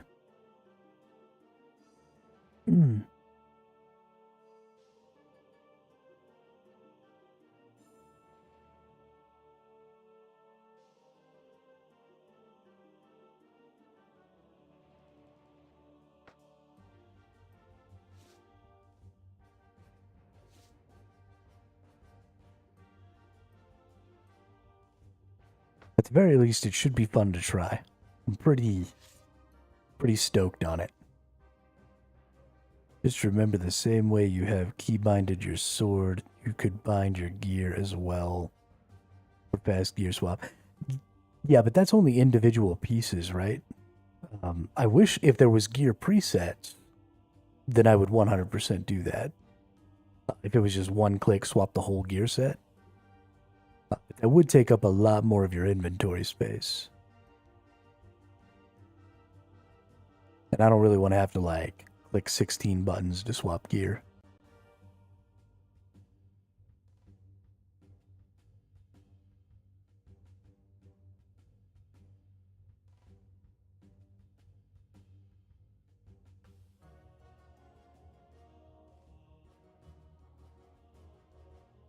I'm lazy. I want to click as few buttons as possible.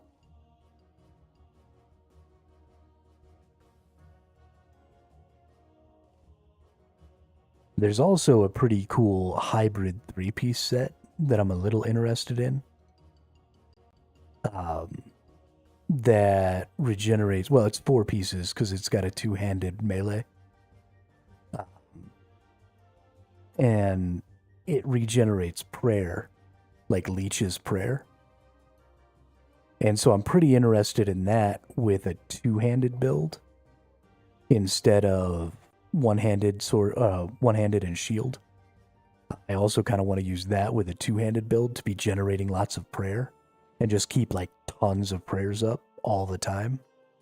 And primarily sit on my melee. It would be like an AoE farming kind of a build. And you just sit there with a bunch of prayers stacked. And you just be slamming with your melee generating prayer. And then swap to your magic to do a bunch of AoE stuff. And then probably also your necro to do a bunch of AoE stuff. And then swap back to your 2-hander melee. And just smash the world with it. And generate prayer. And so you're just like going to be keeping your prayer up. And then switching to necro and mage to try and hit some big AoEs. And then boom, right back to generating prayer.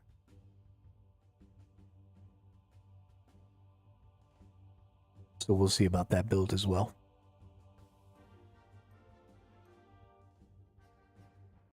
Oh, here we go. 2 minutes to leave the respawn room. All right. Oh, a bunch of people are getting bandaged. Can I get bandaged? I'm fine. Right. Is it murder people time? Is that how this works?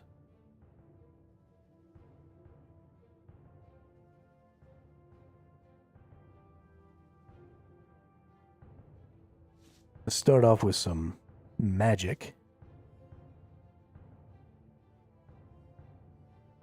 Ooh, we can jump across some things here. That's cool.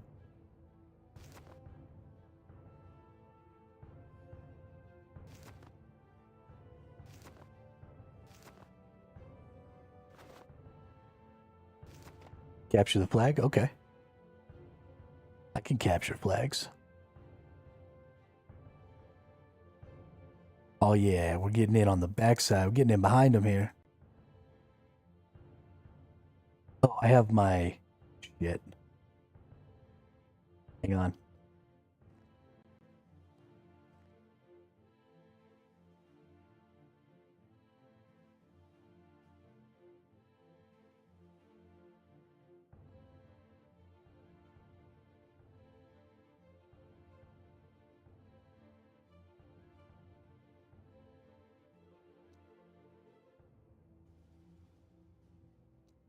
When I click people,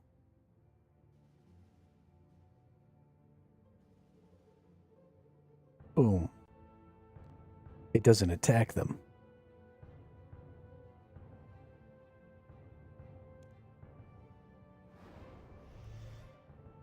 Get maged, dude. Rawr. Let's hit him with some spells.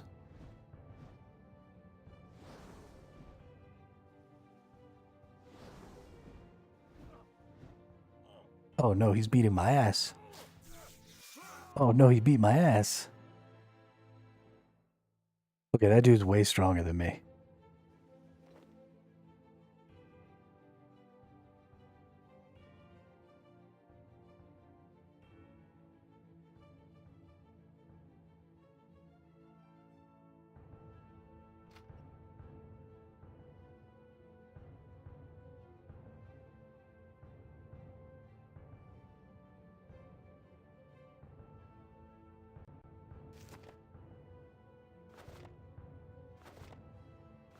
I think they're just like having a tournament over here.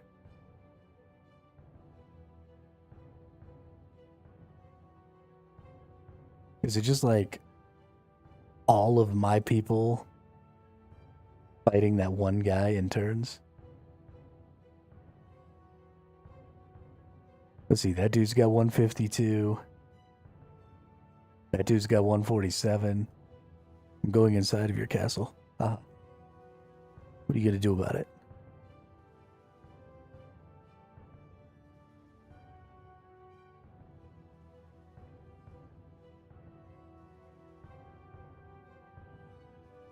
Oh, we need to go inside.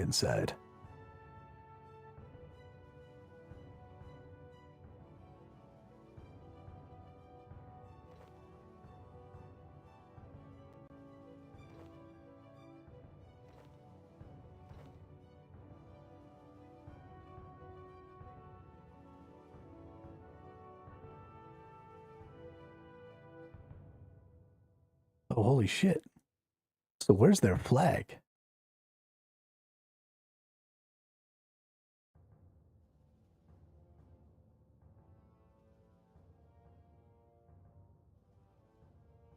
Ah, it's up on top.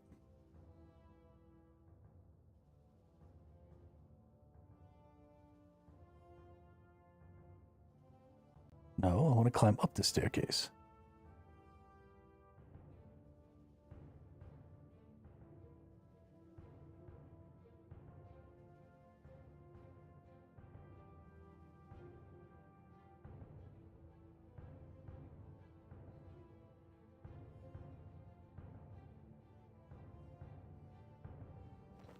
I captured the flag. Run away.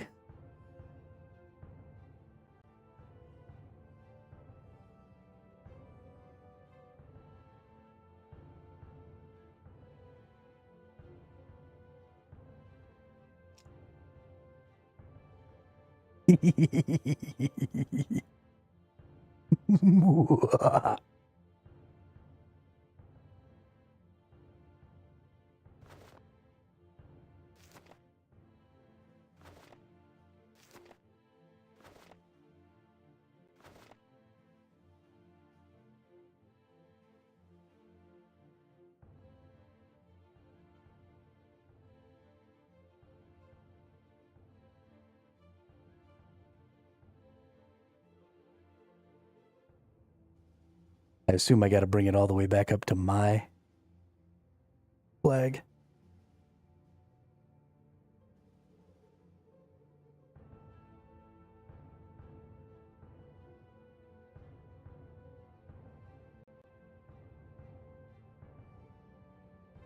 Yeah.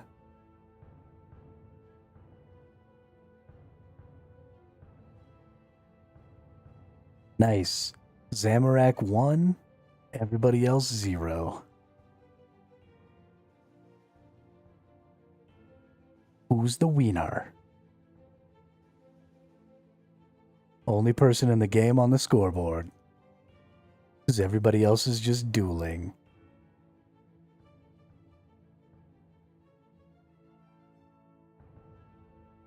That's okay. I'm going to go back over there and do it again.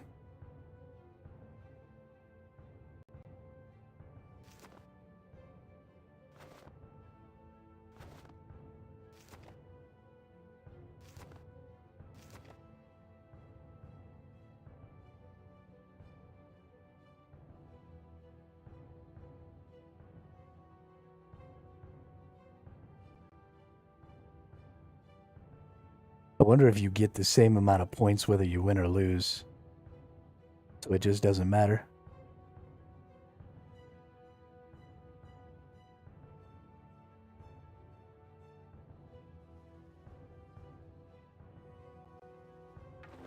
Woohoo!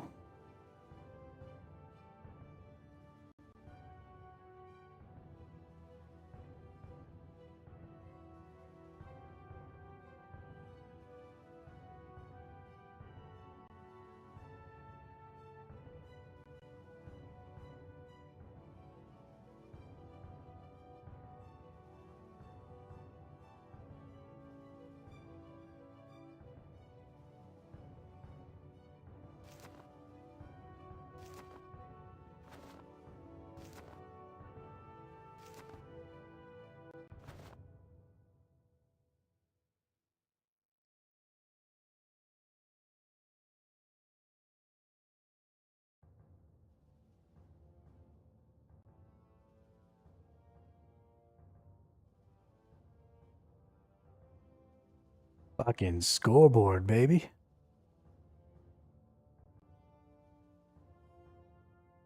Nobody's as good as me at Castle Wars.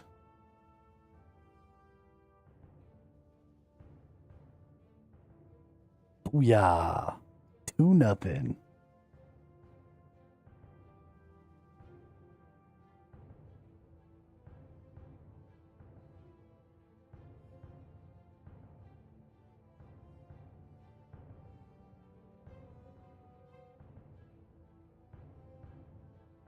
This honestly seems like it'd be kind of a cool game mode. It's a little rough because of the way the combat system is. I don't really think I would like PvP in this combat system very much. But maybe when I get stronger and I can start doing some of my weapon swapping fun stuff, and maybe I'll find that I actually like it. Obviously, fighting against somebody with 152 combat power, or I guess they were only like 147, when I'm only 70, was the opposite of a good time. But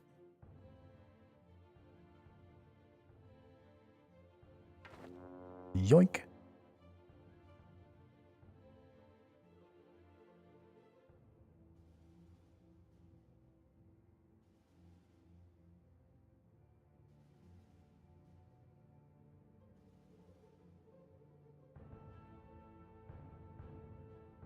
Yeah, you fight them over there, you guys.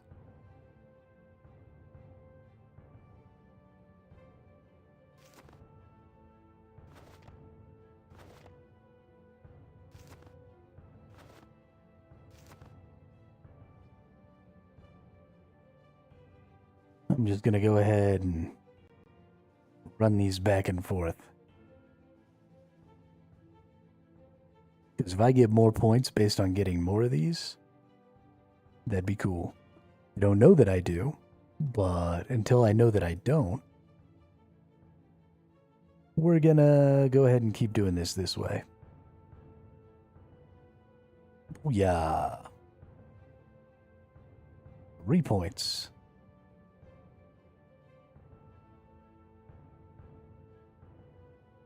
And then there's teleported back to be safe again.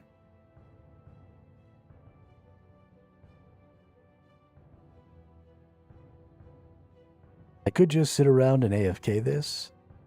There's definitely nothing I can do as far as like fighting the other team. That was pretty obvious. I only saw 2 people on the other team, and they were both super strong. So there's not really any point in me fighting them.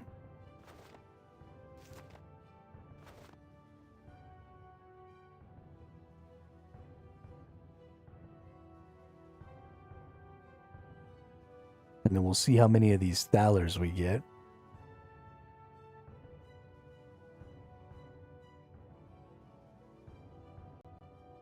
And then I think I need 150 Thalers to buy my shield.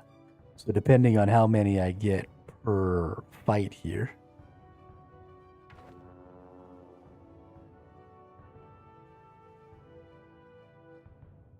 we'll know how many fights we need to do. And then we multiply that by 20 minutes, and we'll know how long it'll take. I might go ahead and just do this on my time, because I play after I get off anyway. And I honestly might just go ahead and AFK it, because it doesn't seem like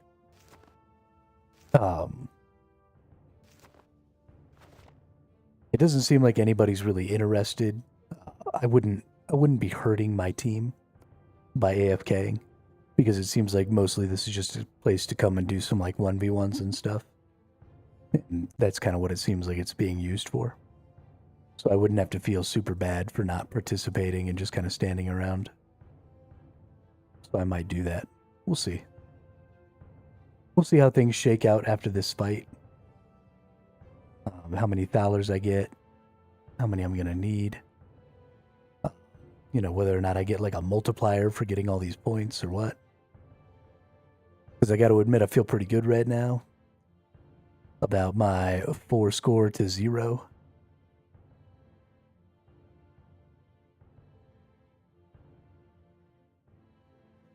Only person in the whole game with captures. Because I'm a baller like that.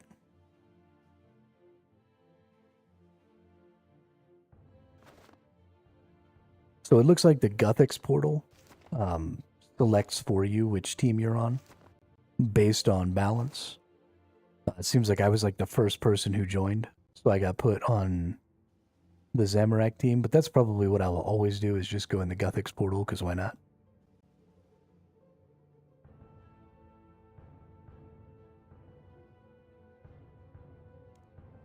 I don't have any particular allegiance to either side, because I'm a Grey Wizard. Boom, got another one. It's only taken me like 2 minutes now that I kind of know what to do and know the route. It's only taken me like 2 minutes to get in and out of here.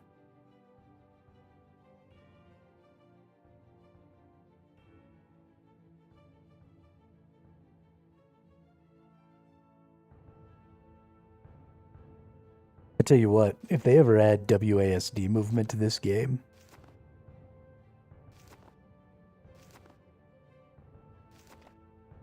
I'll be all zoomed in behind my character, just WASD my ass off.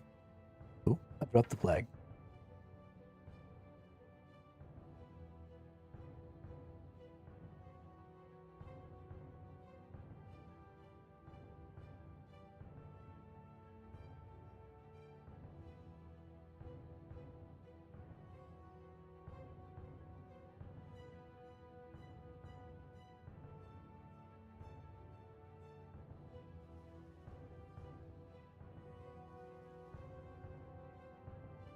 All right. Well, that's 5.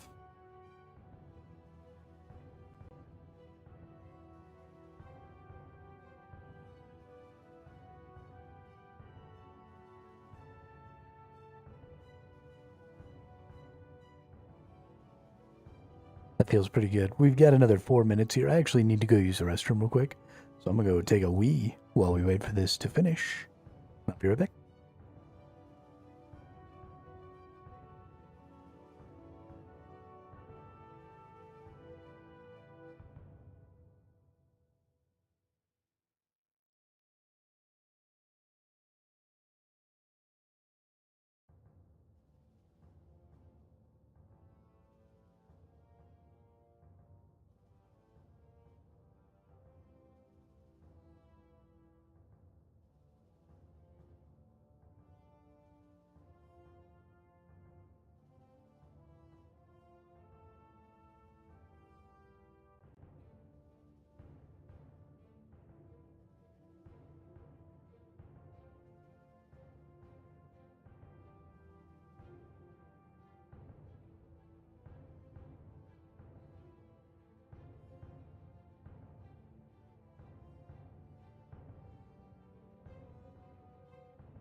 Hey, welcome to the chat. Welcome to the channel, HVAC.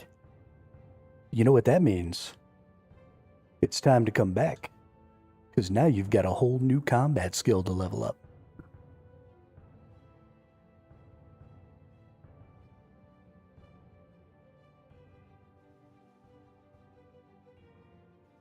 Whole new combat skill. And who doesn't want to be a necromancer?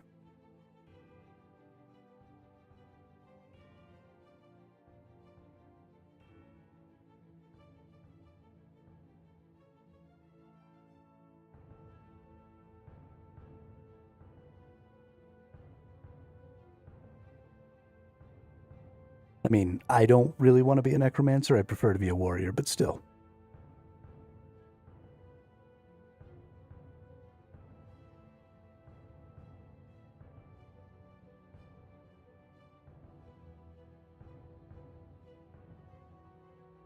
Ah, okay.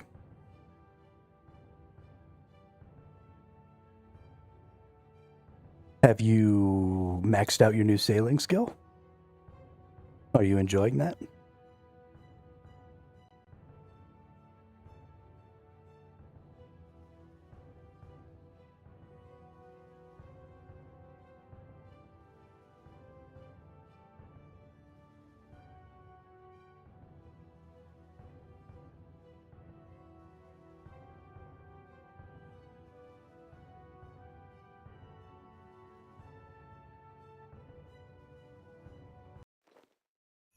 Hey, red team kills 9, blue team kills 3.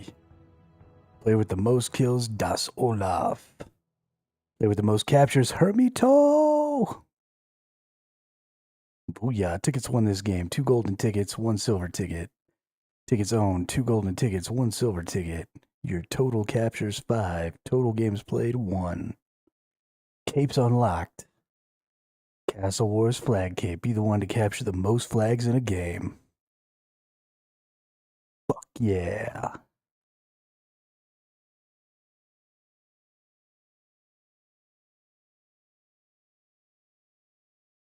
Man, I'm good.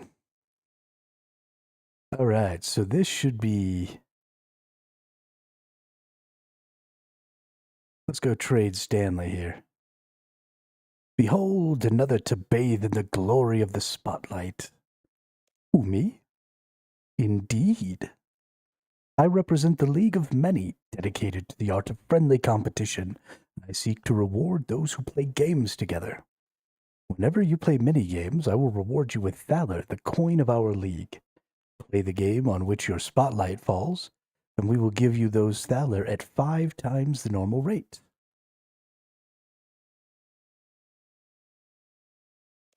What are you doing here?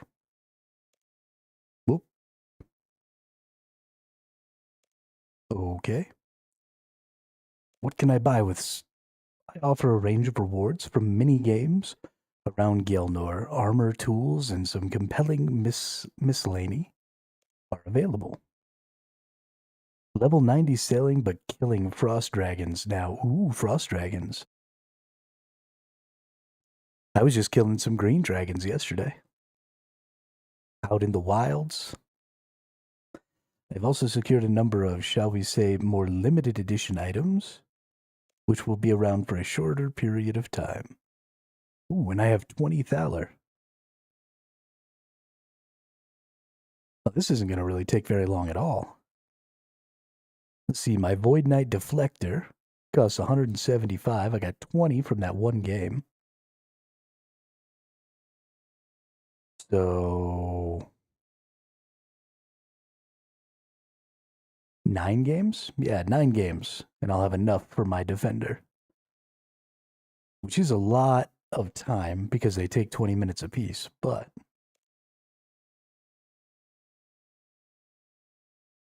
can I get my patch? I wonder. Because I want to upgrade this thing as well. I'll need...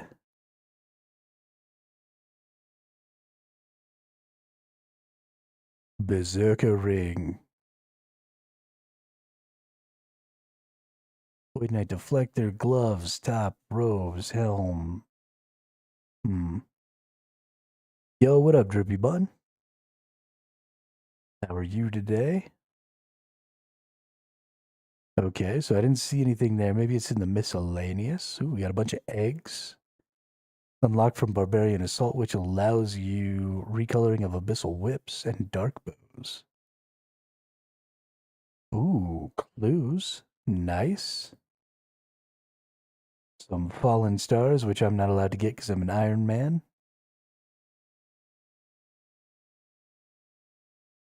Ooh, note papers. Oh, I can't get note papers? Oh, that sucks.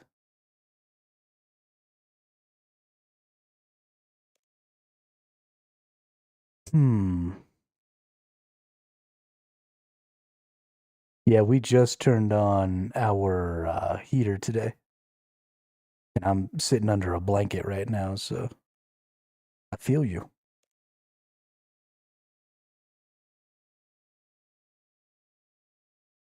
I do wish OSRS had note paper.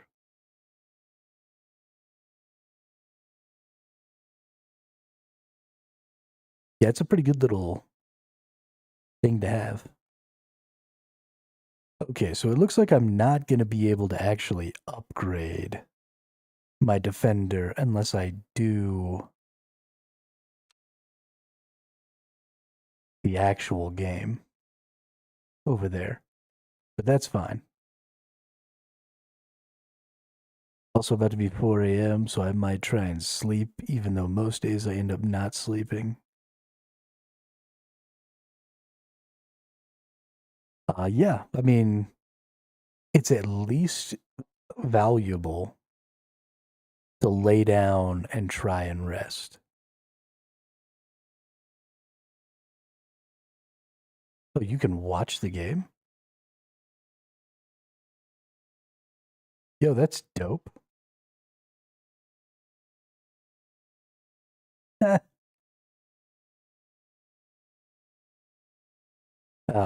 But yeah, I mean, it's at least valuable to take a look. Or to try and sleep. You know, lay down, close your eyes. Total wins this season, Saradomin to Zamorak. fall asleep and then I just wake up and go on about my day. I mean, sometimes you got to do what you got to do. Rest is rest, right?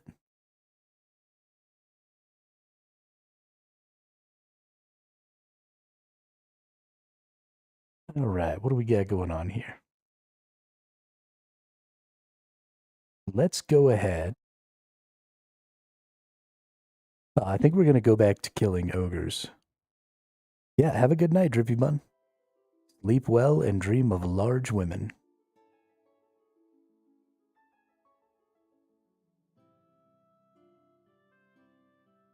We're going to go murder ogres.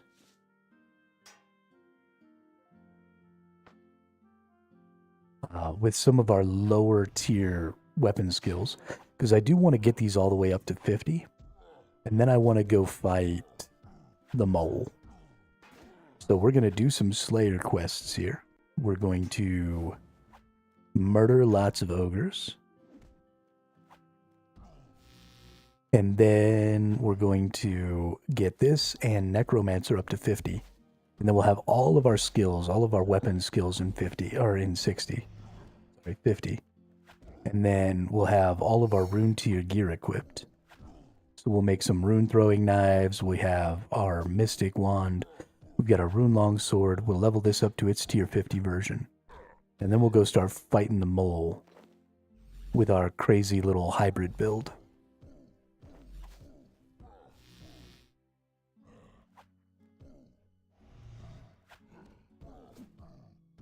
Because that'll be super fun.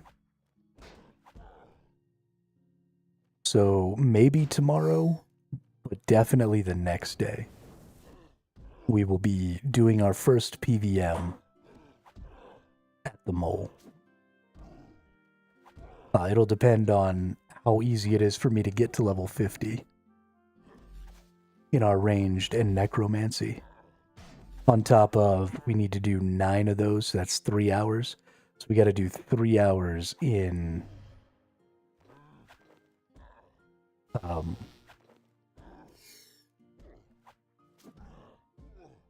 3 hours in the Castle Wars as well, between now and tomorrow.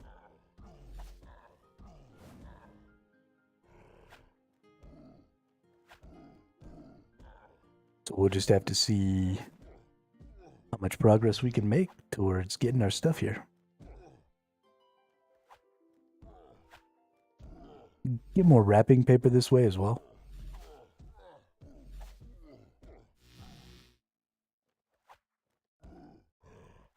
Because we're getting those little bits of XP all the time. And I like this wrapping paper stuff. Before we get off of stream today, we'll go turn in all our wrapping paper and see what we get for it. Is Masterwork Armor still BIS, or did something new come out? HVAC, I have no fucking clue. I am so far from that point. I have never played RuneScape or old school RuneScape before. I'm a brand new player, and this account is about 25 days old. So what you see right here is all of my experience with this game, which amounts to about 4.5 million. So I don't know dick, dude.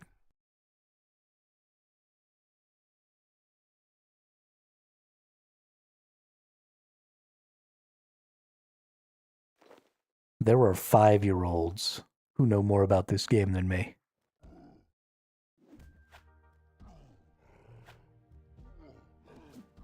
Every style has its own best in slot armor. All right. Drones for Dronesy. Hey, welcome back. Nice to see you again. I am enjoying the shit out of it, HVAC. I haven't had this much fun playing a fucking MMO in so long. It was so sad to play things like Throne and Liberty and, Guild War, or not Guild Wars, New World, and what are some of the other new games that have come out lately? I mean, they're so bad, I forget what they're called. But just a lot of the new MMOs have been so unfun. Figured I'd pop in before I go for a bath. Nice. I appreciate that. I appreciate the pop-ins.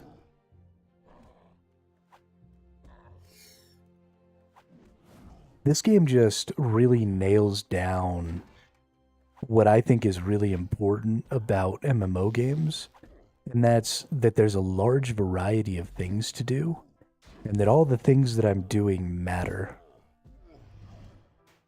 And I can do, everything that I do all throughout the different tiers of play all matter and are all fun and are all a big part of the game. I'm tired of games that are like, okay, spend a week running through the main quest line, now you're max level, now the game starts. I've been playing the game, right? The game started when I started playing 20-something days ago, and I'm still in the early game, right? I haven't even done my first PVM boss. I haven't, all I've done is run around killing shit, right? I've done some quests. I've got 70 quest points. I feel pretty good about that. And I'm just learning how all these different systems work and interact with each other and having fun. And then we're going to move into the mid-game. We're going to start doing some PVM. We're going to learn some more stuff. But I've played this game for 20 days and, 25 days. And there are no other games in the market right now that you can play for 25 days as much as I play and not have gotten to max level and be in the end game. This game feels more like a sandbox. The best part about this game is not all progression is linear. It's in wacky areas of the game where you get power spikes and unlocks. It's very enjoyable. That's another good point, is separating where you can gain value. You would think it's sort of anti or counterintuitive, because you would think that if you took some of the power of like my melee attacks and then put them behind some weird obscure quest or some grind I need to do to get a codex, you would think that disjointing my attack abilities from the actual attack skill would be bad, right? That's kind of the intuitive, it's something that benefits attack. It should be something that I get by training my attack.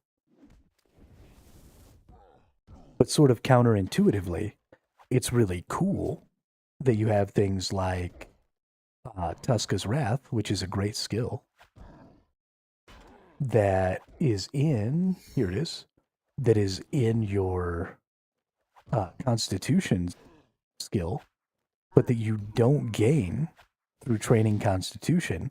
You have to just go murder a bunch of enemies to get this codex to learn it. And there's tons of things like that, right? Tons of these skills are learned in that way, and that's super cool.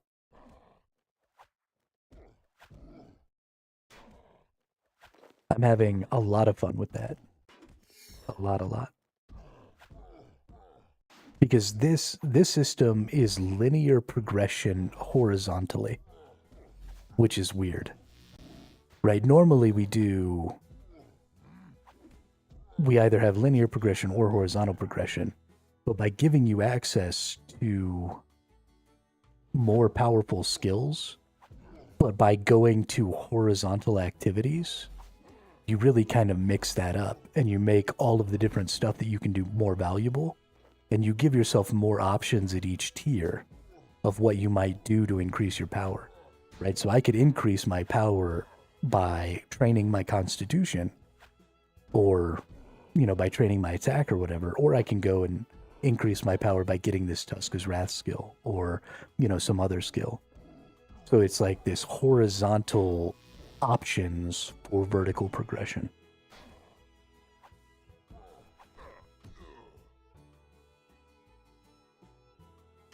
It's also, so it's not linear progression, but it's also not horizontal progression. Because all of these things are making you, much like if you went up to go taste wine at a wine tasting, you wouldn't taste the same wine all night. Exactly, absolutely. RuneScape is one of the greatest games ever made, in my opinion. Been playing for 20 years. HVAC, I 100% agree with you. It makes me so sad that I haven't been playing this game for 20 years.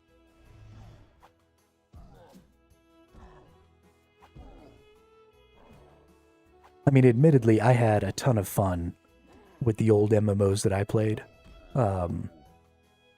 I played Dark Age of Camelot was my first MMO. one of the best games I've ever played. Guild Wars 1 was one of the best MMOs I've ever played. Final Fantasy 11. I still want to go back and play more Final Fantasy 11. I don't feel like I got my fill of that game. But, you know, just tons of the old games I really enjoyed. And so I wouldn't have wanted to give up those experiences for RuneScape. But I certainly would have given up my last decade or so of garbage MMO experiences to have been playing RuneScape that whole time, for sure. Because they've been bad. They've been real bad.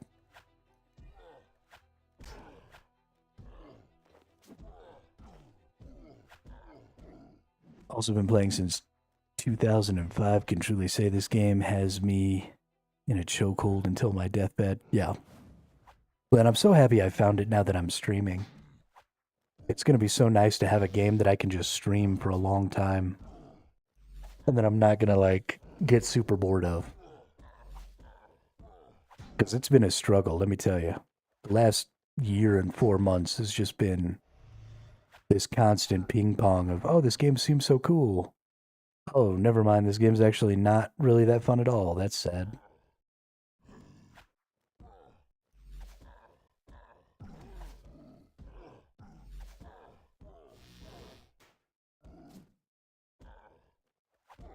Was way bit different back in the RS2 days. Yeah, I bet. Burnout will happen on this game. Yeah, I'm sure that's true. I'm sure that's true. It's about the frequency of burnout that's important to me. Right? Like,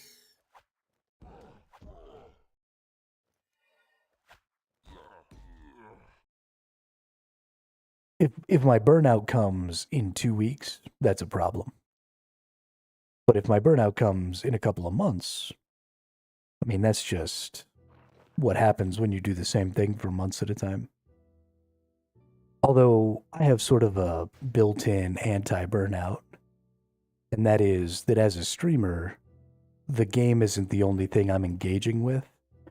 And so while a lot of other RuneScape players aren't necessarily having a dynamic experience,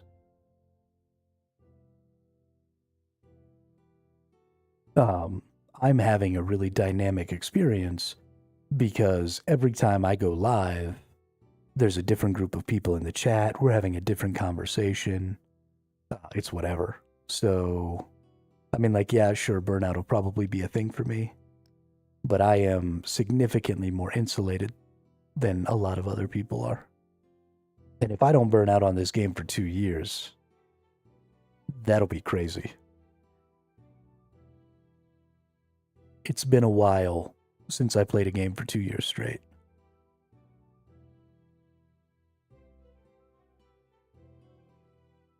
Been a while since I played a game for 2 years straight.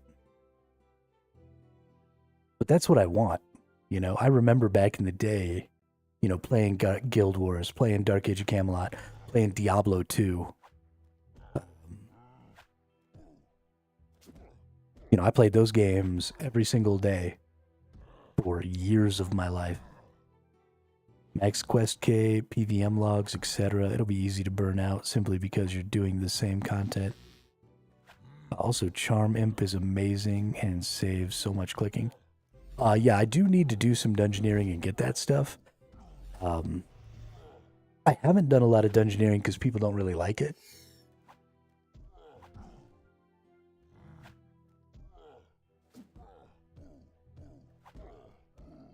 So it's probably something I'm going to have to do kind of on my own time.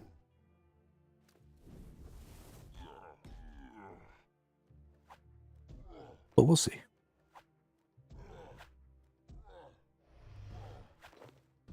I actually need to get my vampire bat back out. I love me some vampire bat. Yeah, Diablo was a great game. Diablo 1 was fun. Diablo 2 was good. Even if you spend 24 hours a day for the next 10 years, you won't be able to complete the game to its full extent. It's simply too big.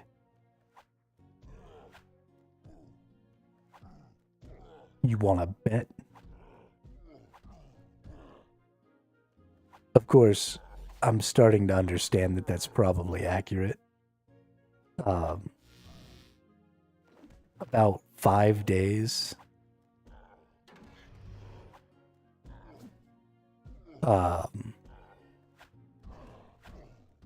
About 5 days into playing, I had been working a lot on mining and smithing, and I was up to like level 50 in each of these. And so I decided that I was going to make these my first 99s. And so, like, the 5th or 6th day I was playing this game, my title was like, going for my first 99s. How long will it take? And by the end of that day, by the end of like the 2nd or 3rd day of that, we had gotten to 70 or so. And I had started to realize, even though I knew on an academic level what exponential XP growth rates meant, it didn't really click until I got to that 50 or 60 mark. And I started realizing, oh, fuck. I'm only a 10th of the way there. Because what I have right now, right, I'm in level 76. I have 1.4 million mining XP, but it's 13 million to get to 99. So I'm a 10th of the way there at level 76. I'm not even to level 99 across all of my skills combined right now. Because I only have 4.5 mil XP. And I've been playing for like 25 fucking days.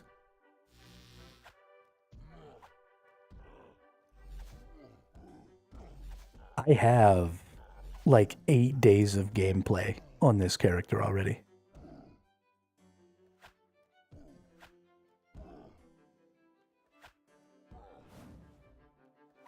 And I'm not even halfway to my first 99.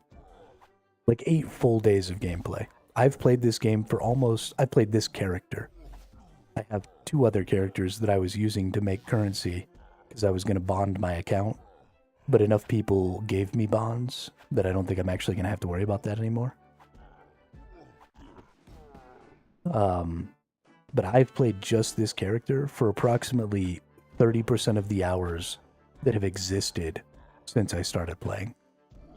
And I'm not even halfway to my first 99 across all of my level, or across all my XP. It's fucking crazy.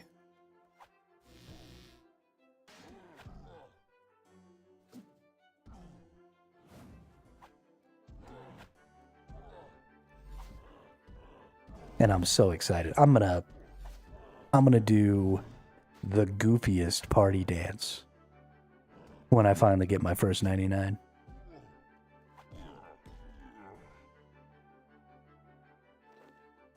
Which is gonna be like months from now.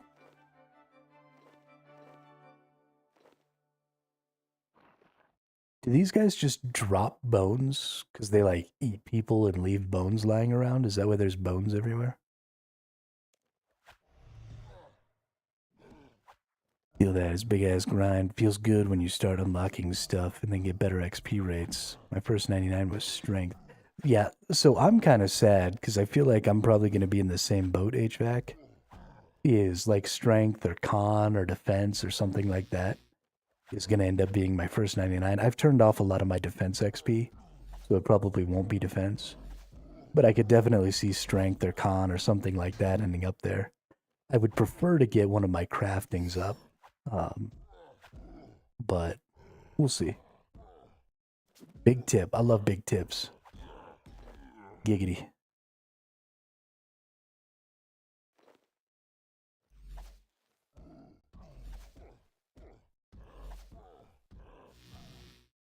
Every time you write a new sentence, you make it worse, drones. Big tip.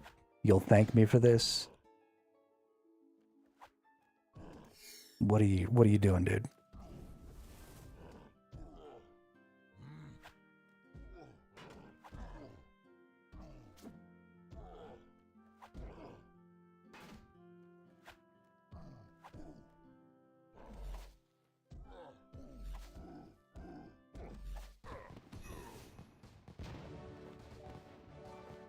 Hey, level 50 Slayer. Booyah. What do we get? Bloodveld. Melee in late game is the squishiest style. Mage can be the tankiest. For power, range is only power squishy, and necromancy is versatile.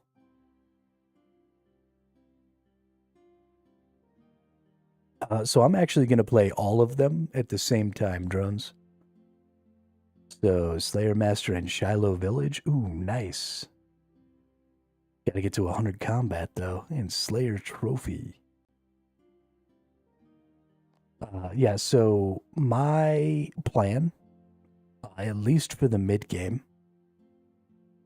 is to play all of the builds all at once. So I'm gonna be rocking this Tuska's gear for right now. But what I'd like to do is get the Saradomin gear. And that's why I'm getting the voidknight shield, because it's a hybrid shield. And then I'm going to be doing one-hander plus shield for all of them. And then I'm going to be setting up a 56 skill revo bar, because each skill can have its own revo, or each weapon set can have its own revo bar. And then I'm going to try and cast 0 abilities. And beat everything by just rotating through my skills. So I'm going to be looking to generate lots of adrenaline, and then using that adrenaline to cast as many threshold abilities as I can to try and put out as much damage as possible. Yeah, so the problem with Bone Shield, and the reason I think people are wrong about shields, is because I've got the wrong weapon on. We have not anticipation. We have revenge, which gives you 50% increased damage for 20 out of every 45 seconds. And so the reason people say shields suck is because you lose the extra 50% damage of the offhand. But I'm only losing that for about half of the time, because you have revenge, and you can't use revenge with the Bone Shield skill, because it's an offensive skill, and the Bone Shield doesn't allow for offensive skills.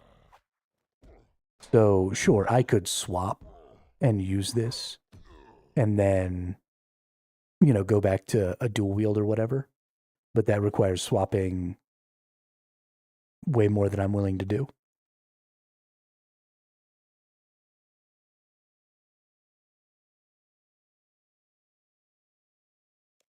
Yeah, but so I guess my question will be, are there no main hand versions of that? And you should be weaker, right? Like, if you're going to wear a shield, you're obviously not going to do as much damage. But the extra defense means I'm going to get hit less. Always having my shield out means my resonance, and later my divert is going to be... Oh yeah, that's stupid. That's real stupid. But having...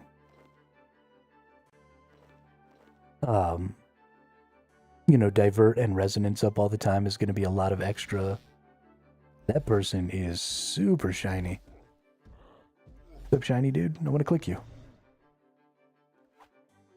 Oh, shiny lady. Sorry. I-79. Oh, I can't inspect you at all. Where's your cape? Is that what makes you shiny? Nope. Christmas tree. Rainbow trail. Nice. The only usefulness for shields in late game is if you're going extra thick tanky.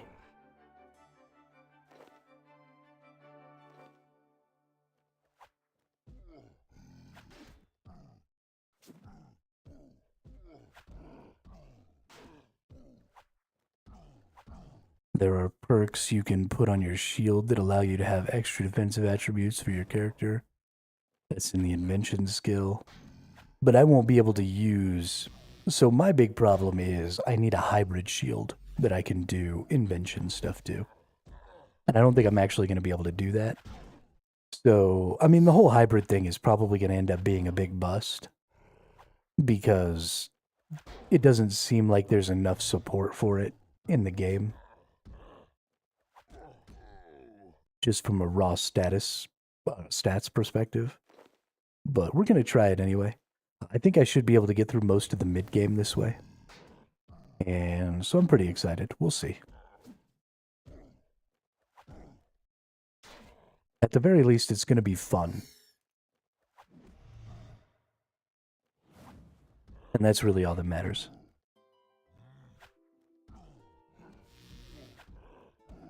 Yeah, I don't want to change whole armors and weapons. That eats up too many gear slots. I find a way to use hybrid, but of course it won't be optimal. Yeah, I'm totally fine with not being optimal. If I could beat everything with a hybrid setup, that would feel really good. Even if it took a really long time, even if it was super slow, it'd feel really good to actually win everything with the hybrid setup.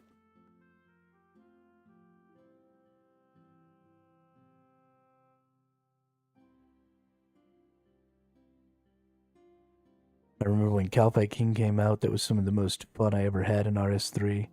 But Raxor was a lot of fun too. Is Raxor the spider? Also, Calphites are super cool. I need to go farm Calphites.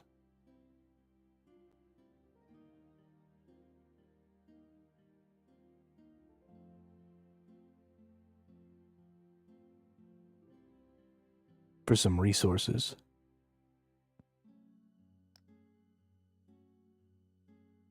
Calphites are fun because they just give you the most random ass shit. I love it.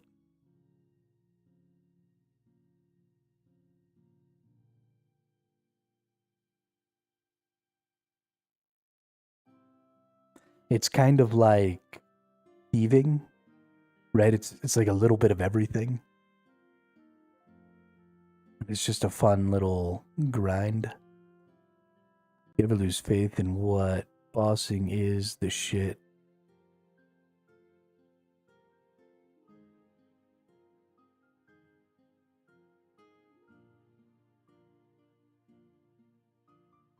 Nakatra, insane boss.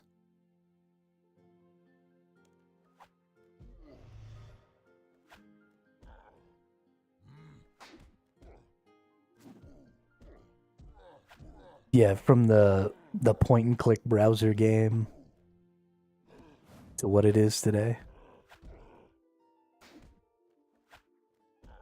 Yeah, I'm pretty excited for some of the bosses. I imagine there will be some that I will have difficulty with just because they require too many buttons and I'm bad, but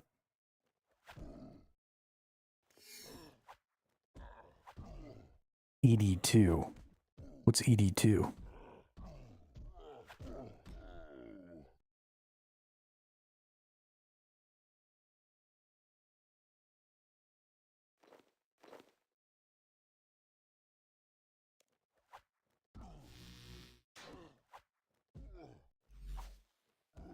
Elite Dungeon.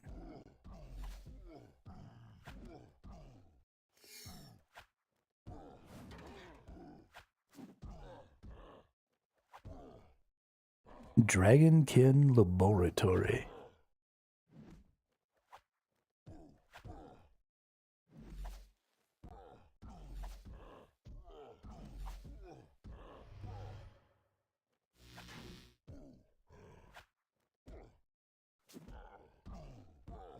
There's so much to grind for in this game.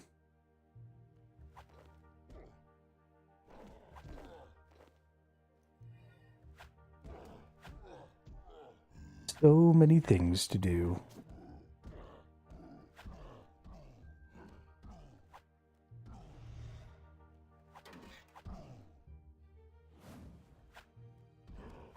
Let's see, we're up to 43 now. 45, we get Chinchampas. Shield bow sight. Ricochet. Nice.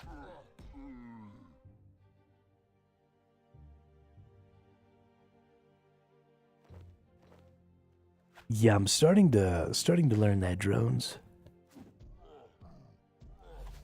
What's up, Mosh? Welcome to the chat. Welcome to the channel. Oh, we grinding. We grinding for sure, Mosh. I love the grind. I'm about a grinding ass motherfucker.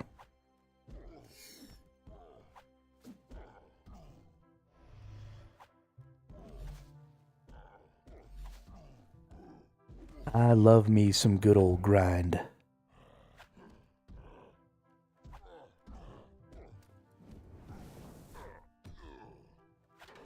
I can sit here and just kill these ogres all day. Just be happy as a clam.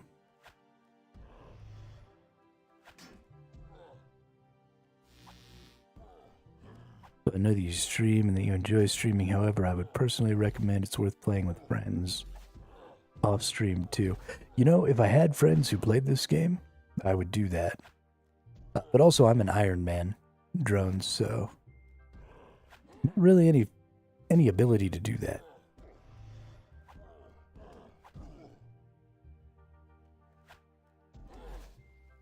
I've always been a pretty solitary gamer. I like to see other people around, but I don't necessarily like to play with them directly. Playing this game since I was 8 years old and I'm 30 today. See, I'm jealous of some of y'all that have been playing for like decades. It's sad to me that I just learned how much fun this game was a month ago. So sad. You know, I don't have a Discord anymore. My Discord got hacked. I had to delete it.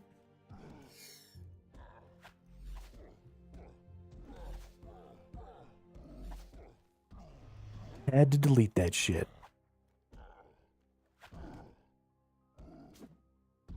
At some point, I will play with some of the viewers' drones, like for bossing and some of the stuff like that that requires multiple people. Because I do want to do all that content, but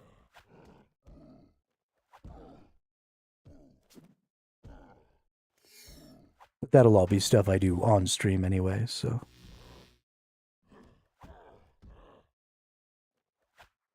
Once I get off a stream, because there's so much talking and stuff, and because, you know, there's so much interaction, I'm kind of an introvert, and I can only really do so much of that in a day. So once I get off a stream, I don't really like to talk to anybody. I just kind of sit and watch TV and, you know, decompress a little from it. But while we're on stream, we'll definitely be grabbing some viewers and stuff and doing some content. It'll be a lot of fun. It's still a little ways off, probably, but I think in the next 2 or 3 days we're going to be able to get all of our combat skills up to 50, and then we'll go do our first run at the mole. And that'll be cool.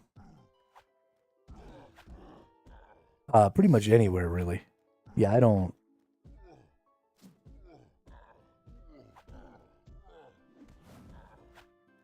Once I get off stream, I pretty much just shut down and stop talking to people. Which has kind of always been the way I've been. You know, I've been an actor pretty much my whole life, doing community theater and stuff, like on the stage. And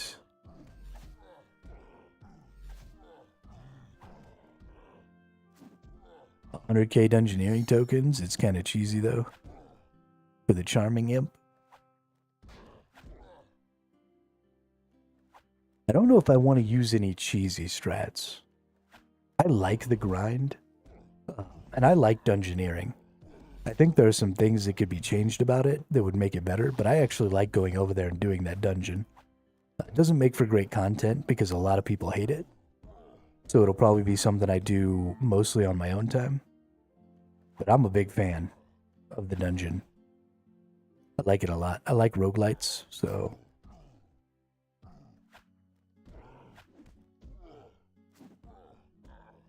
Definitely a cheesy strat, but I figured I'd give you the choice. Yeah, I appreciate it. it's cool to know those strats, even if I don't use them. Because I love, so when we used to play Guild Wars 1, one of the things that we were constantly doing was, just as a community, the Guild Wars 1 community was constantly trying to find ways to like beat content that required lots of people with fewer players, and do all kinds of cool stuff like that. So I actually did a couple of really fun things in the original Guild Wars that were kind of cheesy. And one of those things was I ran a level 1 character all the way through the beginning of Guild Wars 1 to the Ascension. And then I beat all the Ascension missions for it solo. And then I ascended that character in level 2, which is like the earliest you could possibly do it. And then one of the other things I did is I would go into this place called the Fissure of Woe, which was like a super end game place. And you would fight all these really hard enemies down there with like a team of 8. And then there were lots of chests and stuff all around that had some of the best skins in the game. And so they were really coveted. And so I would go down there solo with my run build for my warrior. And then I would run and pick up the chests and just tank all the enemies and then run out and go to the next chest and just drop aggro, go to a chest, drop aggro, go to a chest. And I would just go down there by myself and run chests for hours and just get tons and tons of good items and then trade them.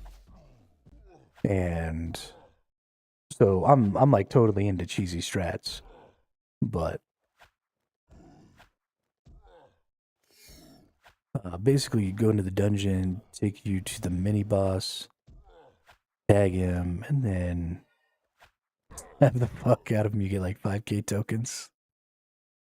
Yeah, that stuff's fun. It's fun to come up with little tricks and stuff for that stuff. It's especially fun when it's end game content, because like the cheese that you're talking about relies on having a character who's way over leveled, just beat the shit out of something, and that's less interesting.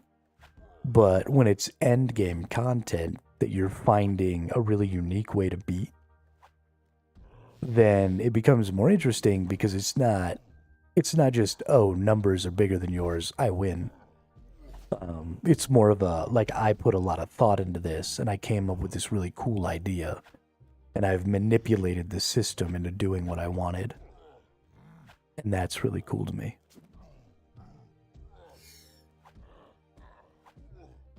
Like 55 monkeying in Guild Wars.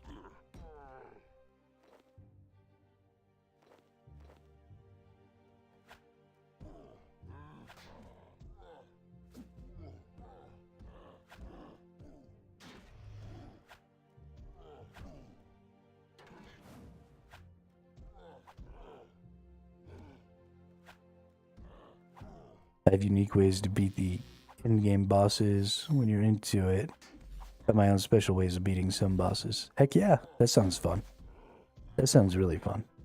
Especially if you can do... So I was watching somebody running one of the bosses on OSRS. Hey, boxing fan, thanks for the follow. Welcome to the chat, welcome to the channel.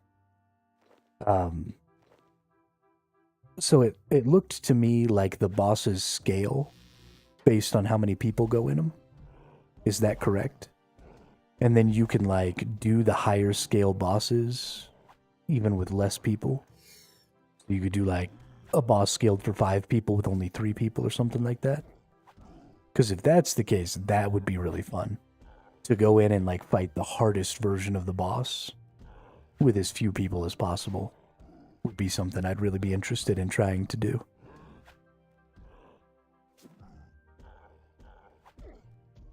Yeah, we're gonna get crazy with that, for sure. That would be fun.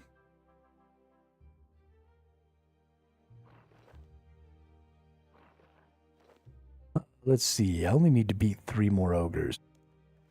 So we might as well just stay and beat them.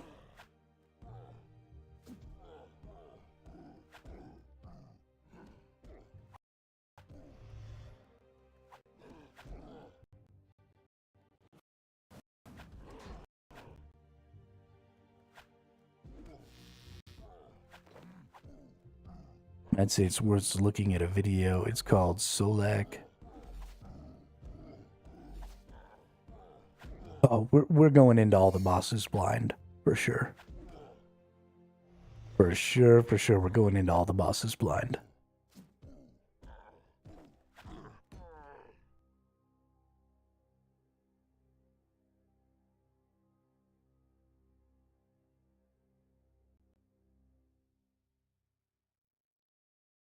Oh, what am I doing? Kill more ogres.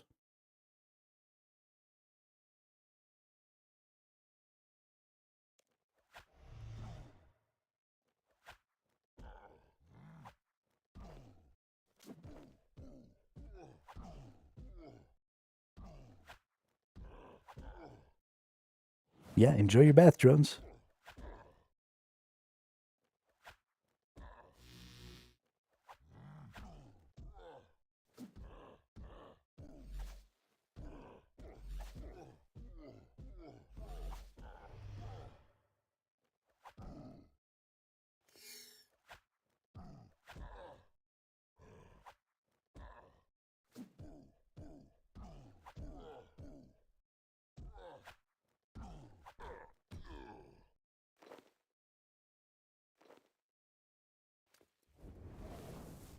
Ooh, whiteberry seed.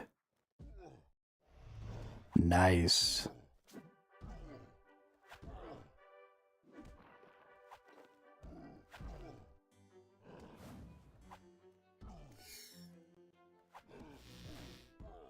Hey, we hit level 44. Yo, we're cruising pretty good on these levels. Cruising pretty good.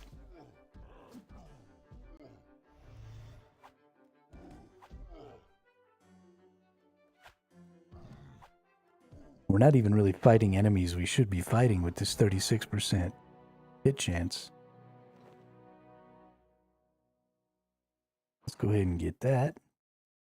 And then we'll just teleport to the Slayer because there's a bank right next to the Slayer. Boom, teleport to Canifus. Boom, shaka-laka, shaka-laka, shaka-laka.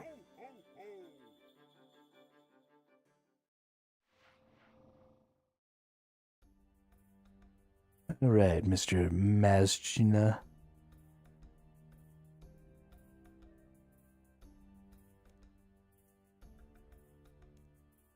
Kill 84 banshees. Where the banshees at? Last banshee I kill, I found a bow and arrows, took them down effectively. Banshees use a piercing scream to shock their enemies. You'll need some earmuffs to protect yourself. Their cries echo throughout the Slayer Tower in Mauritania. Ooh. Slayer Tower.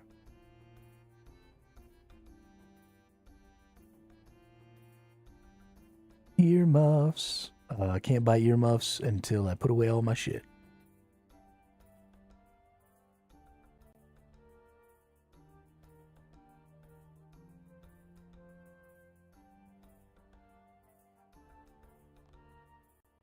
Boop, boop, boop, boop, boop. Boop, boop, doop. Boop, boop, doop, boop, boop, doo. Alright, so where's the Slayer Tower at?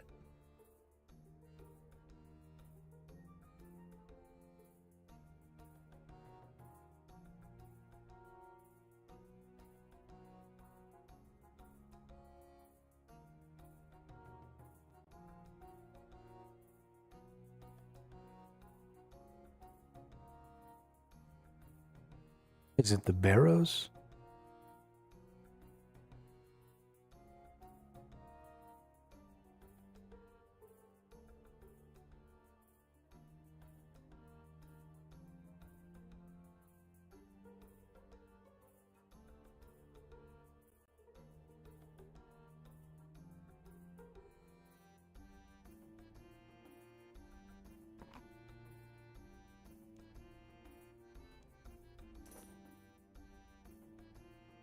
Alright, if we put these on, they go in place of our helmet. That sucks.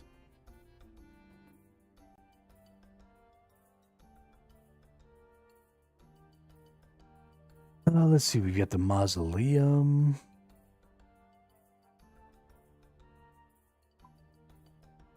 We've got Ectofunctus. Is this the tower?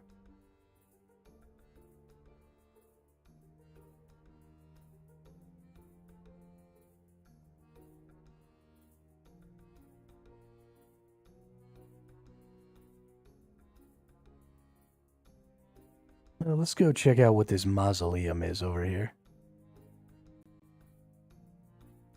See if it looks tower-like.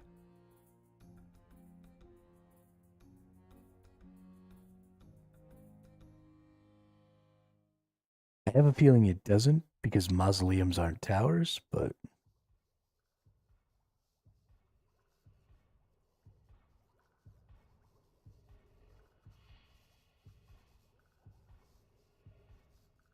Can I not jump across this?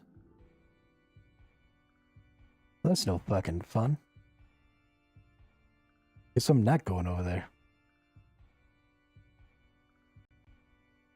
Oh, there's a mausoleum. Alright, we're looking for a tower. That's not really a tower. It's gotta be the Barrows, right? That's definitely the Slayer Tower. It's also down where all the ghostly things are. Let's maybe actually grab some food. If we're gonna go do some hard stuff here, we might want to go ahead and bring some food. Get some eel gator steaks. Let's go ahead and withdraw 5 of those.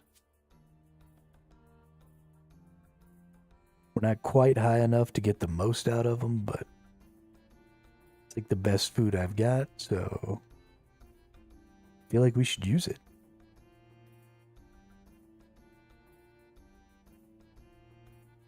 That's a lot of banshees, too. 84 banshees. Holy shit. Don't ask me again. Proceed. The real problem is we're going to take 4 of these, or 5 of these steaks with us, and then these assholes are going to destroy 1 or 2 of them. Because they're assholes.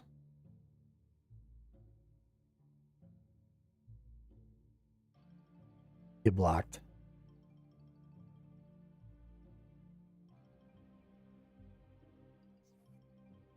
Yeah, you can't do shit. Oh, no, you ruined my steak.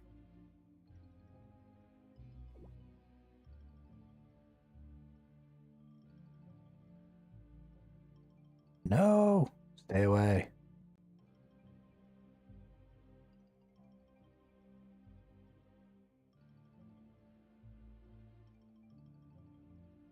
I hate that they can just ruin my food. It's the fucking worst, man.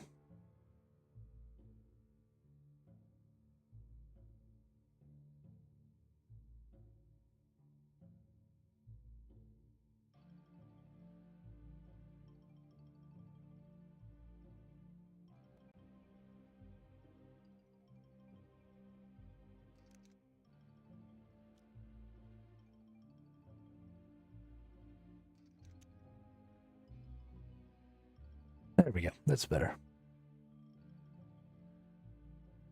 Oh, yeah. No, that's definitely the Slayer Tower right there.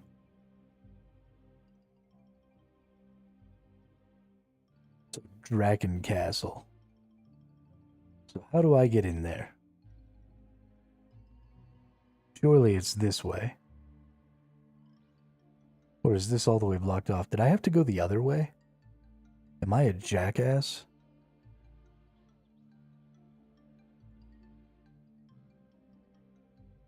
I think I might have to come through here to get up to the Slayer Castle. Well, poop.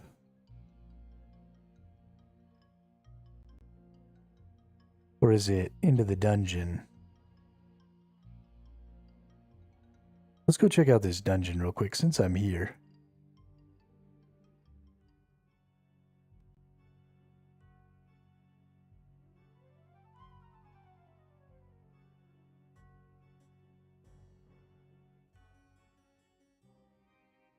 Yeah, I'm trying to get to the Slayer Tower, Mosh. Liskay's lair.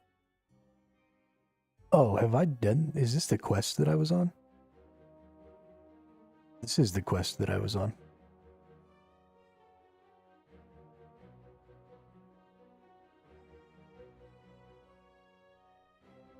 Oops. Get me the fuck out of here. I hate this quest.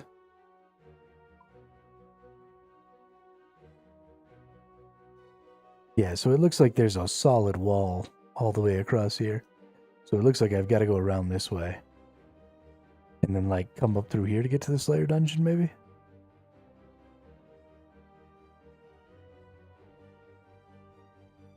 Northwest?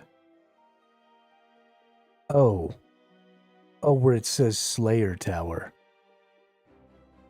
Okay. That makes a lot of sense.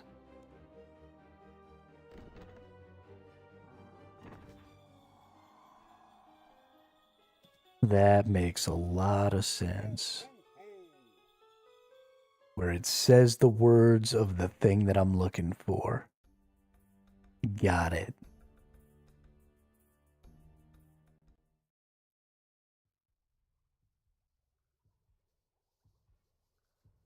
Sometimes they obscure stuff really, really massively in this game.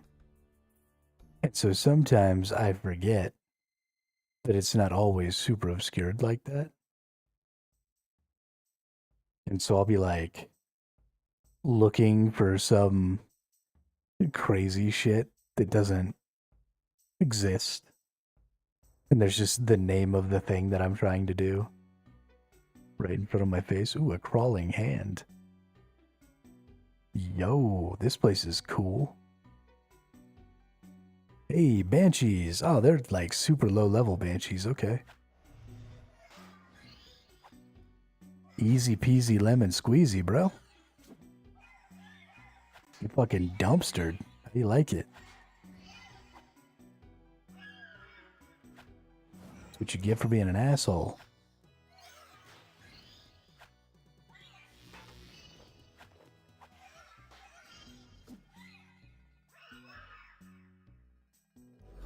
Hell yeah. Ooh, chaos runes?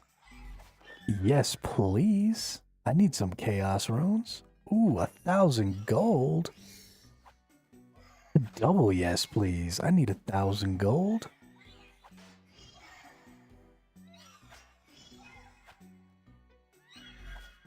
Yo. Fucking Slayer Tower slaps. Look at all these chaos runes. Can I please get my chaos runes? Thank you.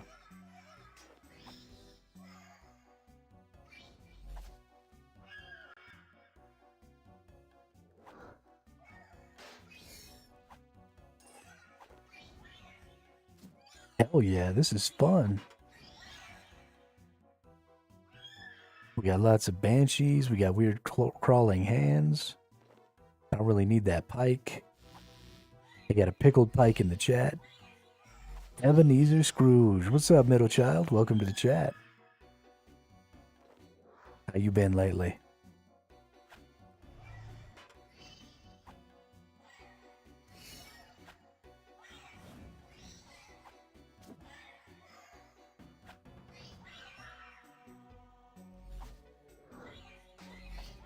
A thin snail.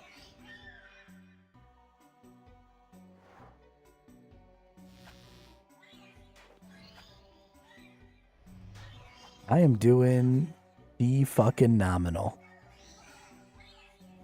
So I'm doing. The fucking nominal.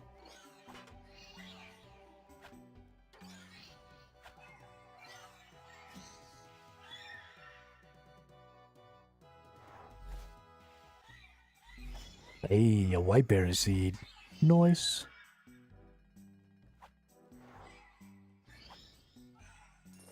Yoink.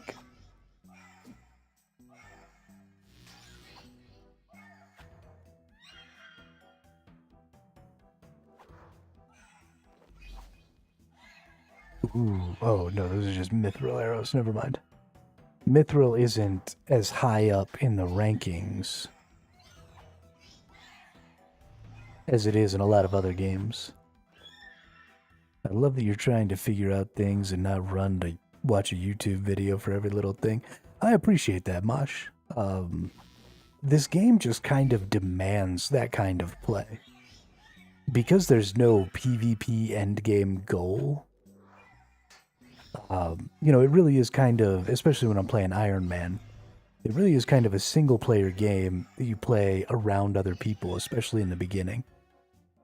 And so it would be silly.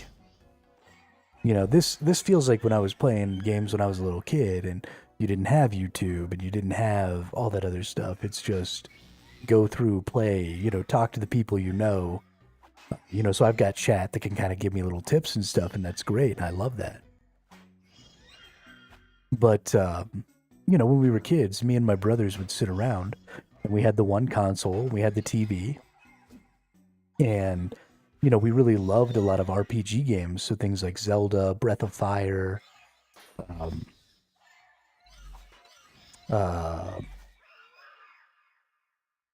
I don't even remember all the names of all the series and stuff anymore. But, you know, there were just a lot of really good games that were solo games. And so we would sit and we would do exactly like I'm doing with you all now, where one person plays and then the other two watch, and we swapped every 45 minutes.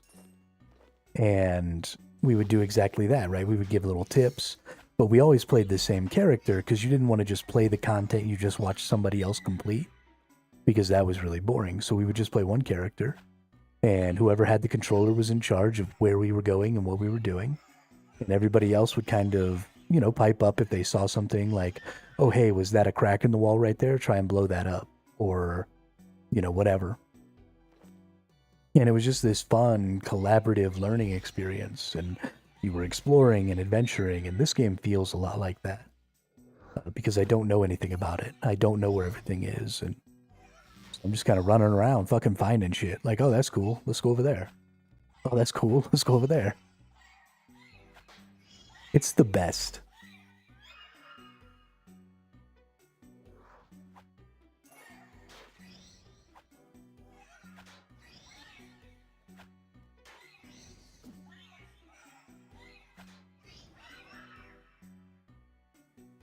It's the best. Now AI exists, spoiling every little thing. I mean, everything was spoiled long before AI.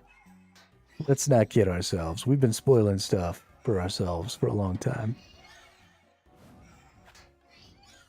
And I don't have a problem with the YouTube videos. I don't have a problem with, you know, the optimization and stuff of every little thing. That stuff's all fun too. It's its own kind of fun. But there are times when it gets in the way of some better fun. Right? If I was playing, for example, like a PvP game, the fun in a PvP game isn't the exploration of the world. It's not the exploration of, you know, learning like how things work and stuff. The fun in a PvP game is the exploration of your own skill, the improvement of your own skill through time and experience. And so researching, you know, best practices, researching the math and numbers behind mechanics, all of those things have their place in those games. And I like those games, and that's a lot of fun. I'm bad at them, and I lose a lot. But that's a different sort of exploration, and it's more an exploration of yourself and your own ability instead of an exploration of the world around you. But the thing that I love the most about games is the exploration of the world around me. And so I want to play games like this where I can do that and not have to worry so much.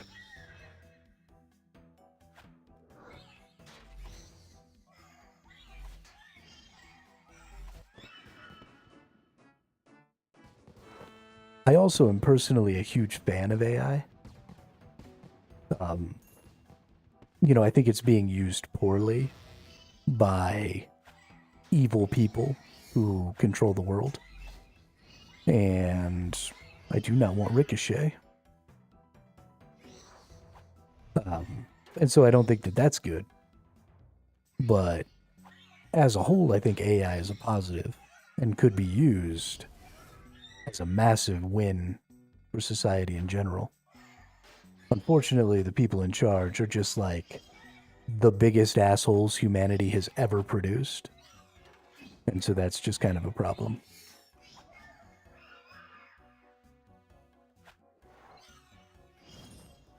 Look at all that gold. So good.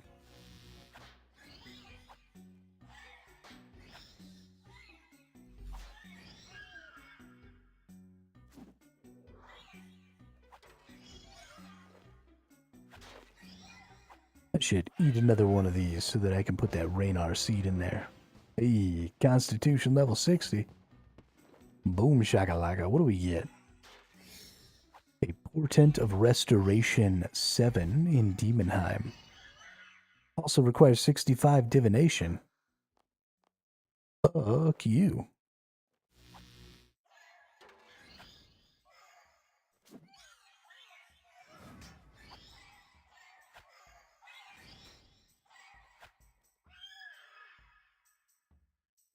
Booyah.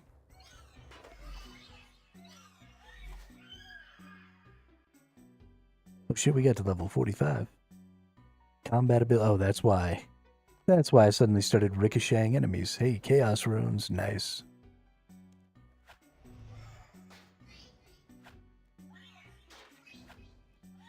So good.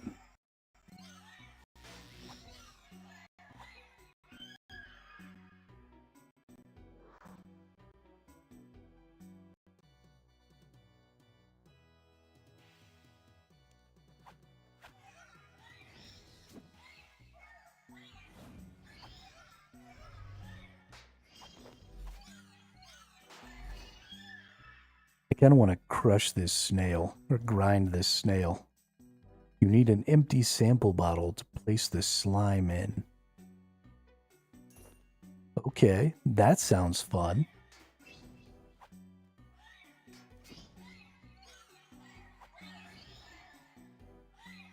Gonna get some snail slime. It's like Ghostbusters up in this bitch. You got your mucus.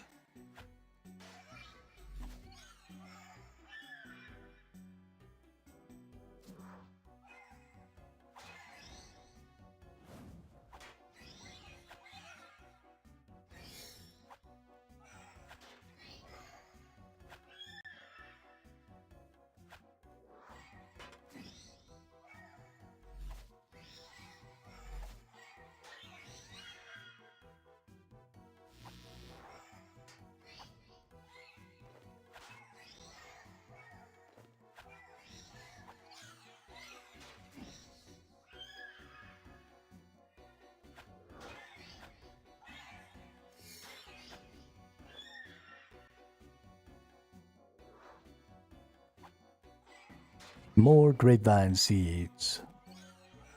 I heard it through the grapevine.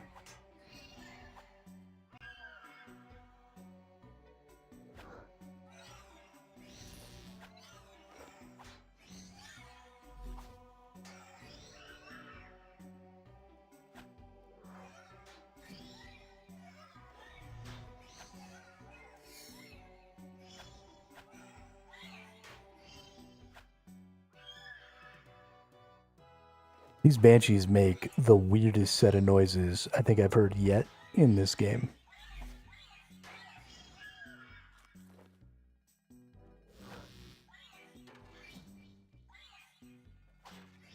It sounds like somebody's running their fingers along the strings of an electric guitar. It feels like that's how they made those sounds.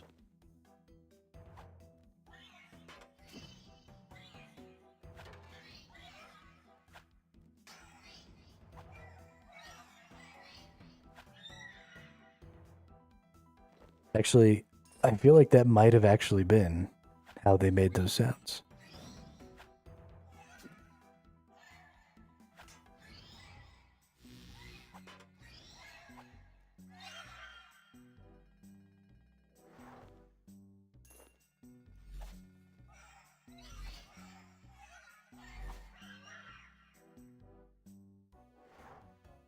I would be interested to know if I was right about that. That's the kind of thing that I want YouTube videos on.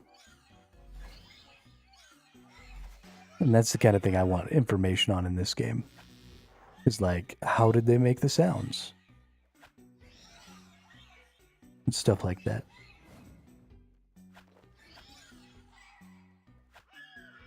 If I was better at script writing and video editing, then I would make those kinds of videos myself, but, well, I'm dog doo-doo at both of those skills. Maybe one day, when I can dedicate a little more time and maybe have a little help, but in the immediate future, probably not.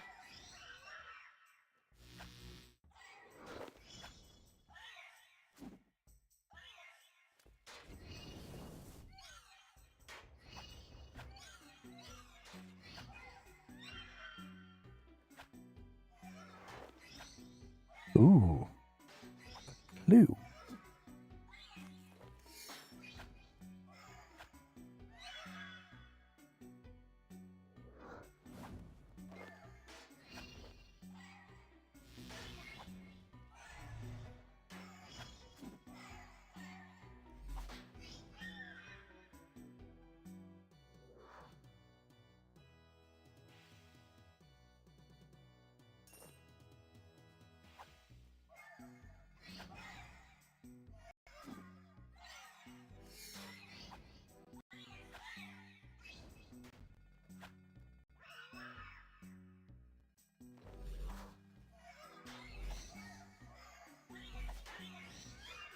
Hey, welcome back, drones. How'd your bath go? Did you bring your rubber ducky with you? Rubber ducky, you're the one. You make bath time so much fun.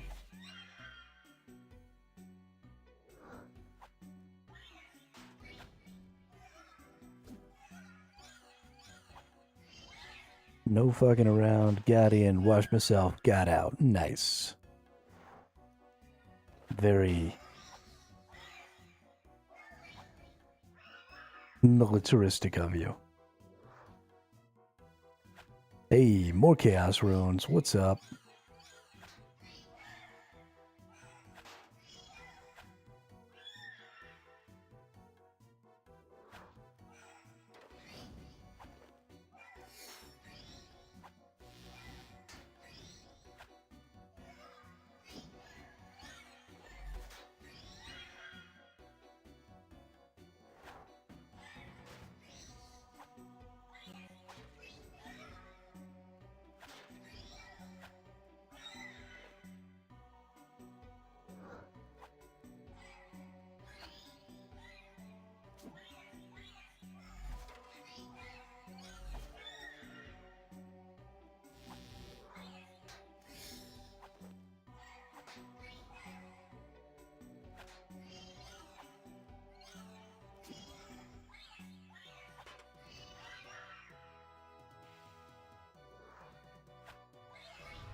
Yeah, give another tip. Absolutely. I don't mind y'all telling me whatever you want to tell me about the game. As long as you don't mind the fact that sometimes I'm going to ignore you and just do whatever the hell I want.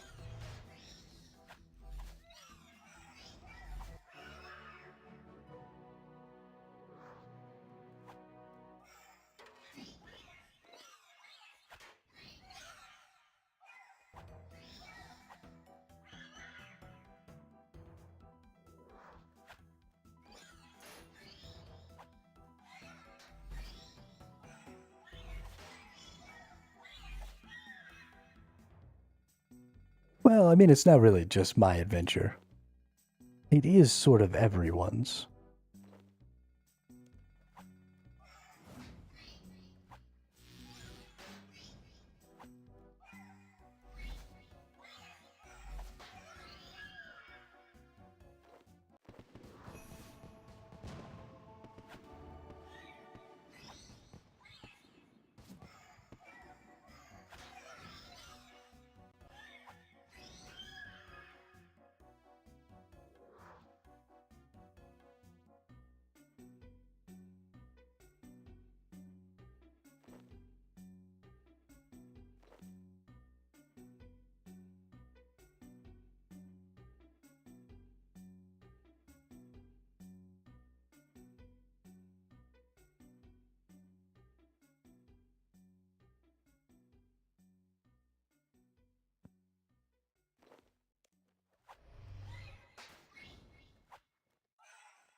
Yeah, so I do have it, and I have tried to use it a few times.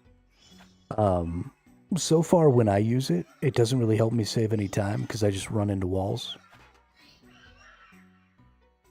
And it speeds up the pace of the game a little more than I like.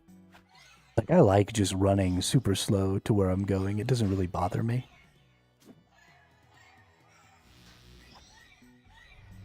The pace of this game feels nice. I don't feel any particular need to like get where I'm going 5 steps faster or something like that, you know? But it is a good tip. It is a very good tip.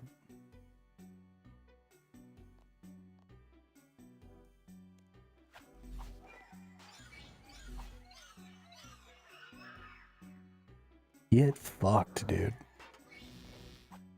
Killed the shit out of that dude.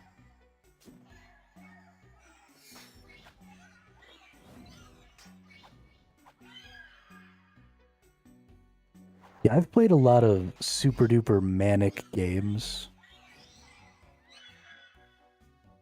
Absolutely, for sure. I've played a lot of super duper manic games. But one of the things that I've never really cared about, unless I was specifically trying to run through something. So when I used to play Guild Wars, I had a good running setup. And it was just all my sprint skills and all of my anti-knockdown skills and all of that stuff. Because there were sections of that game that you could skip by running through them from a really early level. And you could just run past all the enemies and get much, much deeper into the game at a level you weren't supposed to be able to get there at by moving as fast as you could and taking your anti-knockdown stances. So you couldn't get CC'd. And so that was really fun. And I enjoyed, building these movement speed builds and going and doing that. But I can't do that all the time. Right? When it's all of my movements and I'm trying to optimize, and doing that for hours and hours and hours at a time, every time I go to move or go anywhere or do anything. Hitting that fucking surge ability on cooldown and trying to track that when I'm doing something as simple as just walking back to the city would just drive me insane. I couldn't do it.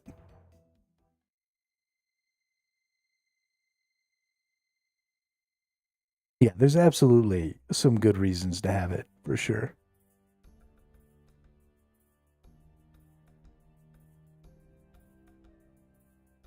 Yeah, there's definitely some situations where I'm going to need to be able to get past enemies, and different things like that. It seems like it's going to be a big deal in heists.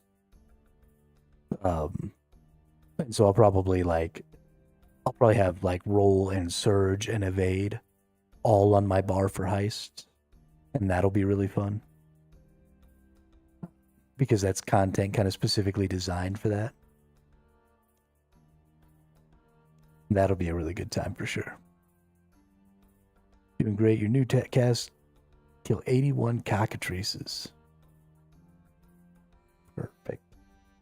Let me go get my mirror shield.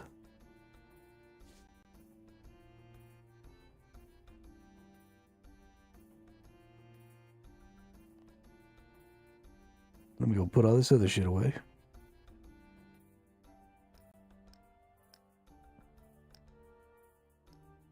I think my mirror shield's over. Oh, right. I could just push mirror.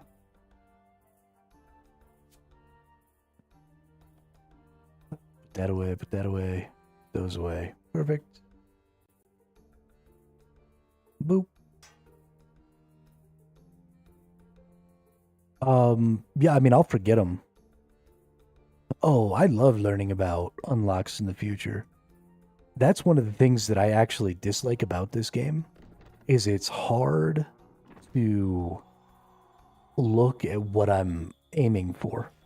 Right? There's not a lot of information about good weapons and stuff like that within the game interface. I have to go to the wiki to like go look up gear options and stuff like that for the upcoming levels. And that makes it really hard to know like what you're after, what are you trying to do, where are some things that you might want to start looking towards getting stuff accomplished. So I love hearing about like where some good gear is, or gear I can look forward to and stuff, because that just motivates you, right? It makes you want to keep playing.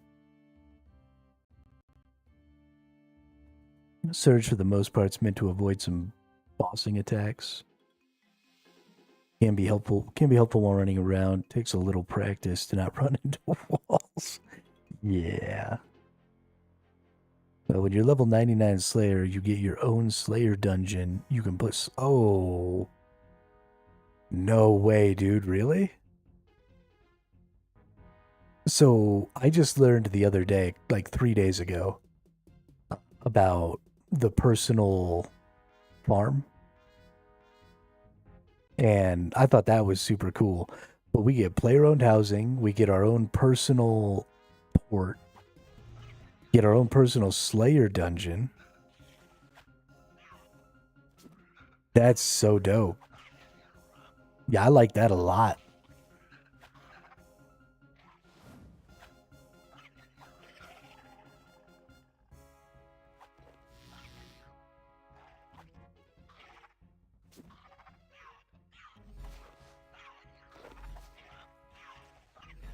That's super cool.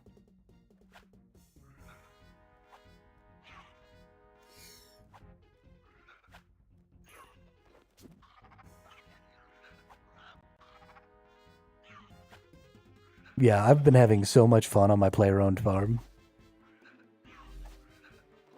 Been old McDonalding the shit out of that thing. It's so good. I feel like player-owned Slayer dungeon is going to be a really, really good resource as an Iron Man. For maybe some more difficult to get resources. And putting some stuff into my Slayer dungeon that I can go farm for some of the specific drops and stuff I might need. Especially like creatures that drop certain runes and stuff will probably be big. That's probably what I'm going to end up using the Slayer dungeon for, is runes. I bet. Or maybe some herb lore stuff. I'm doing souls right now and decided to look under streamers. Hope you're having a great night. Hey, what's up, Ryan? Welcome to the chat. Welcome to the channel. That's funny. That's so funny. I am unfortunately not doing any souls right now. I have literally just learned that the Slayer dungeon even exists, so that's cool. But that's awesome. I am having an awesome night. How are you? Murdering up these cockatrices.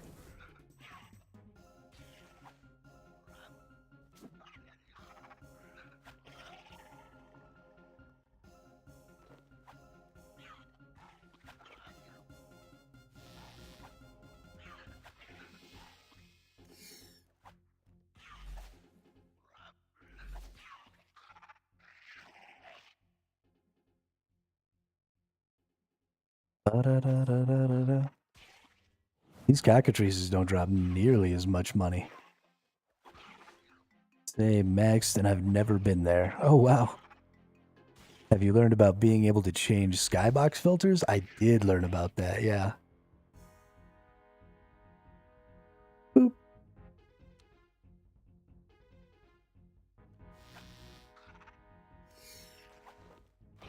I learned all about the high contrast mode too, which has been super helpful sometimes.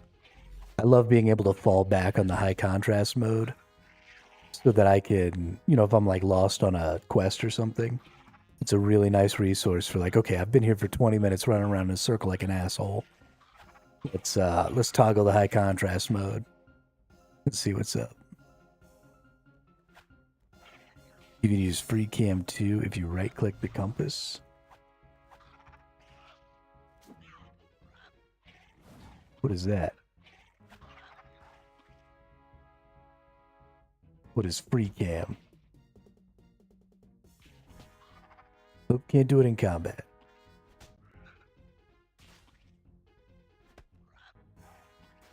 I didn't know about free cam mode. Okay, please kill the cockatrice.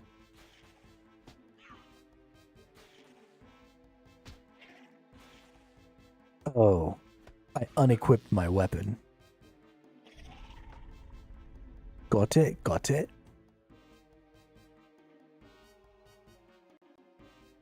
Take my knives up. Alright, let's do some free cam. Let's see. Escape, F2 to toggle chat. Space toggle help. WASD move camera. Whoops. RF move camera up and down. Middle click and drag with the mouse. Yo.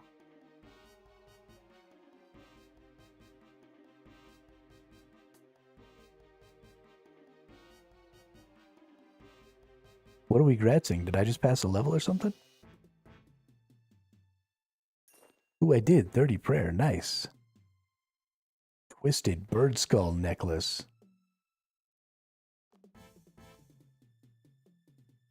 Thank you, Ryan. I appreciate it. Yeah, no, I like that a lot. I might take some screenshots with that. Try and make some more different, because all of my thumbnails and stuff are always the same. Because I'm like the worst artist in the world. So maybe we'll change the skyboxes and take some pictures. Maybe have some good backgrounds. Nice.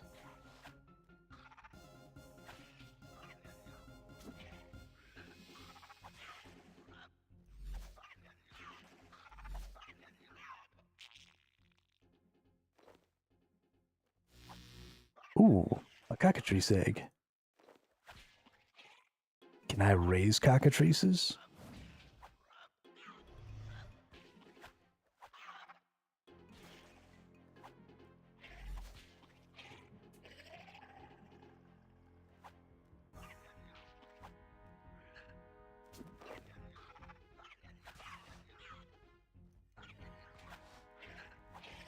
Ba-da-pa-pa-pa-dow. A willow spirit.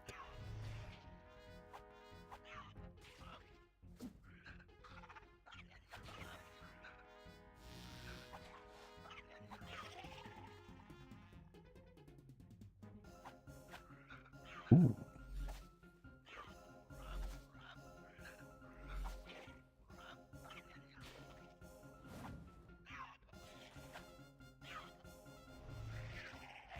Nice.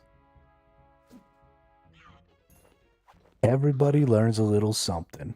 That's one of the reasons right there, Drone, that for the most part, I don't care what people, like what tips and tricks and stuff like that people are putting in the chat, is because I'm not the only person here. And somebody else might learn something. So even if it's not information that's necessarily super important to me, it could be super important to somebody else. And I would feel bad if somebody needed that information and me being an asshole was the reason they didn't get it.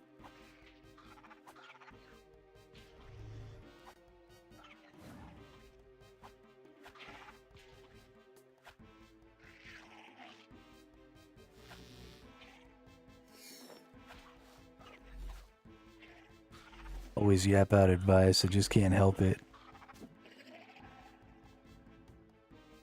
Yeah, I'm the same way. I have a really hard time not, because I like to teach. My mom was a teacher, my grandma was a teacher, my uncle is a professor. Like, I like to teach people things. It's fun to have knowledge and then to share that knowledge is a really good time. And so I'm in the same boat. As soon as I know stuff, I can't help but tell everybody about it.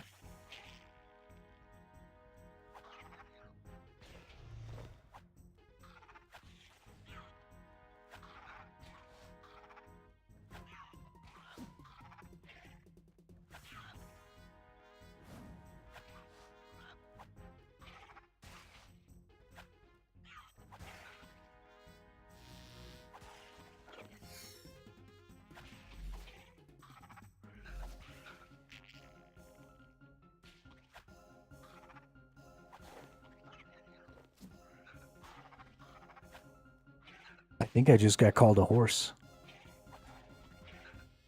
Nay. Bad horse, bad horse, bad horse, he's bad.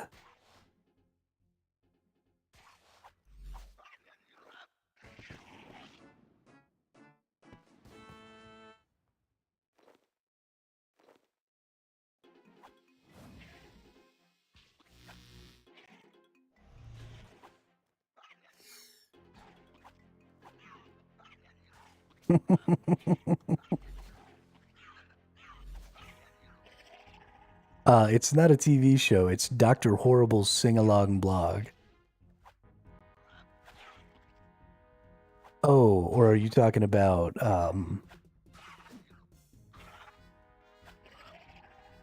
fuck.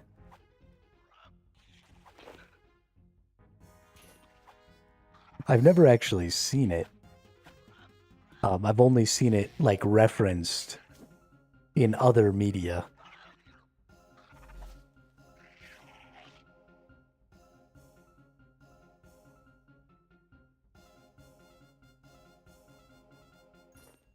Yeah, I don't know.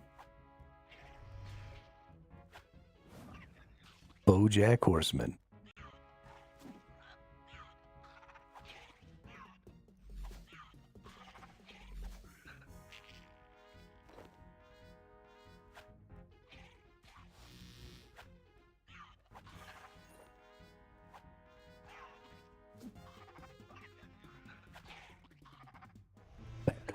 Bad horse, bad horse, he's bad. Now I can't get Dr. Horrible's sing-along blog out of my head.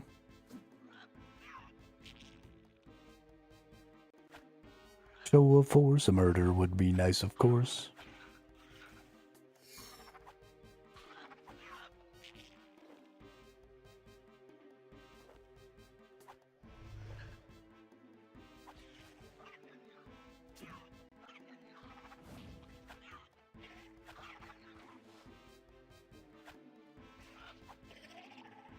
$500K from 102 Necro. Nice.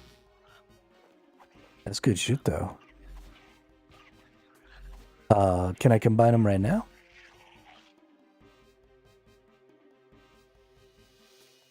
You can only forge spirit gems if you have at least 3. Okay. Yeah, so I didn't know that, so I had been leaving extras on the ground because I already had a couple of each type. What are these things used for?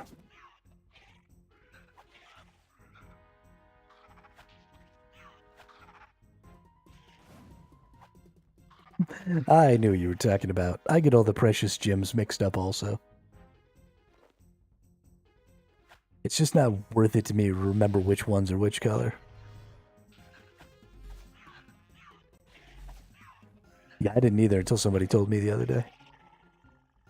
Because I was leaving them on the ground and they were like, hey, jackass, pick those up.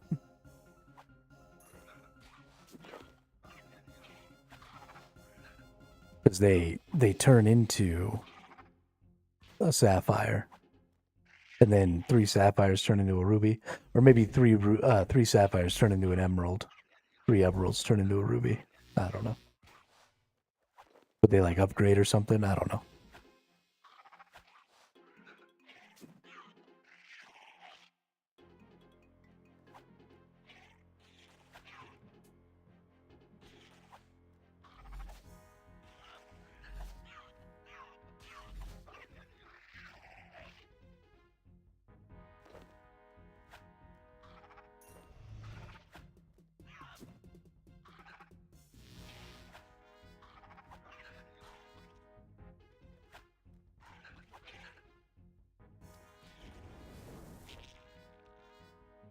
Die, cockatrices. You're evil, so you're dead. What are we at? Hey, we're at 47 in the range department. Yo. I didn't actually think we were going to pass this many levels this quickly doing this. But we were 42? 41 or 42. And now we're already all the way up to 47. We've only done 3 or 4 Slayer tasks. So we're going to be 50 here real quick. And then we'll be able to go back and work on some necromancer. Try and get that up to 50. And then it'll be time. I might be done with that by tomorrow. If I can really buckle down and get to level 50 necromancer and get my shield tonight, then tomorrow can be the first PVM day. And we can go murder that little mole. And that'll be dope. I want to kill that mole so bad, it's not even funny, dude.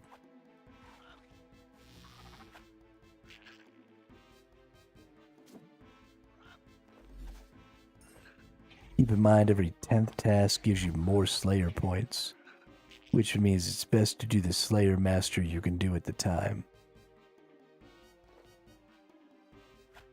Oh, nice.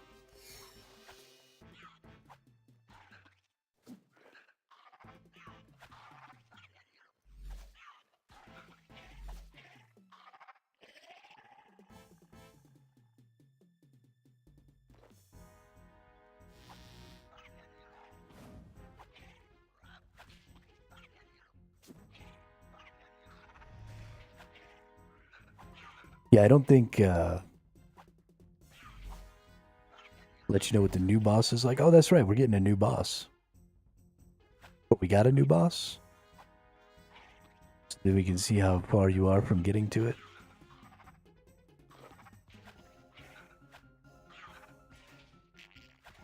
Race ya.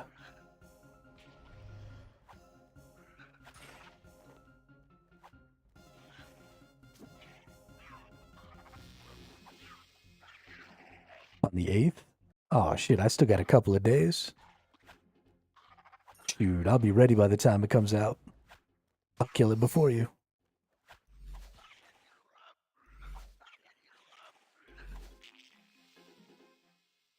It's supposed to be like an earlier game boss, isn't it?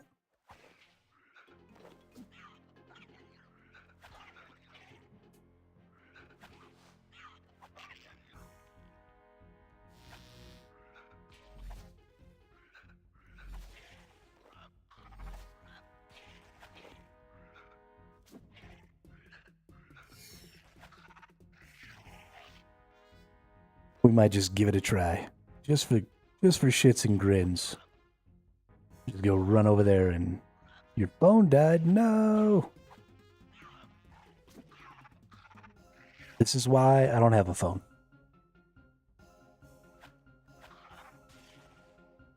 Just sit in front of my computer all day.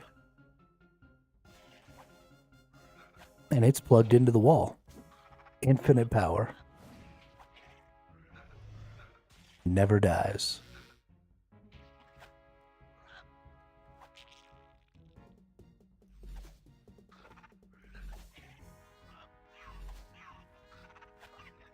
Leave to go to London soon. Ooh, that's cool. I've never been to London. Actually, never been to Europe in general. I've been a few places, but that was mostly with the Navy, so...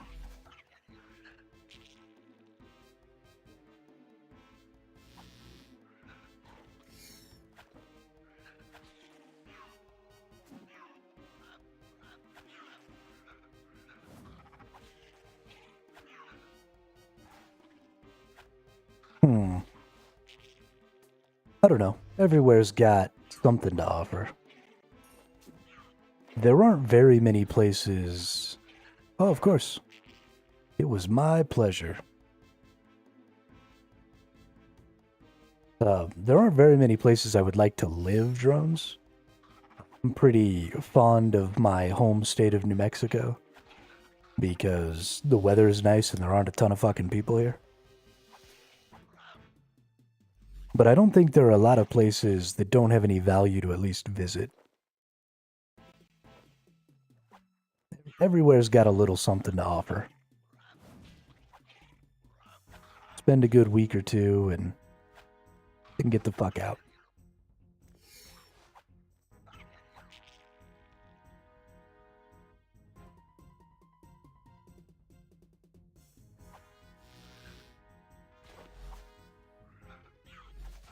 Isn't the nightlife in London supposed to be like super hopping?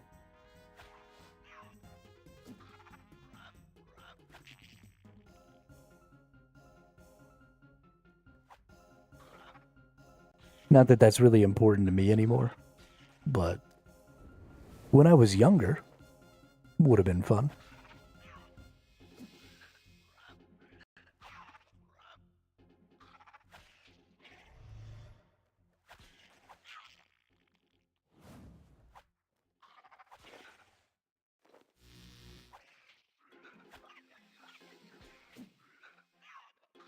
Oh yeah.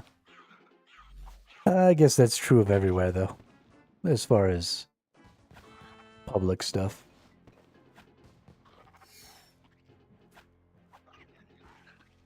Yes, that's true of everywhere.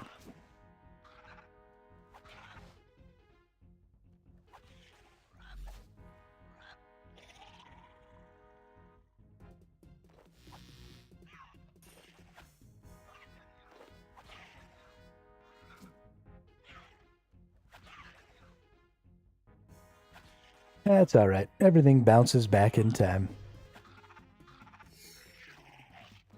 Just takes a little time.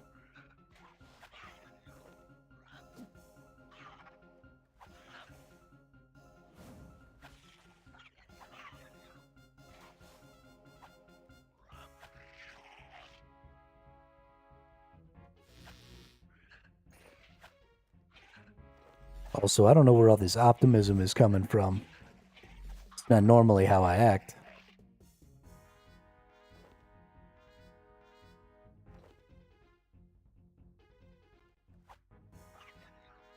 I'm normally a massive pessimist. Kinda glad the nightlife is what got taken out. Crime went down a lot in the area around us. Oh, nice. Well, there you go. That's a silver lining if I ever heard one. Who doesn't want less crime?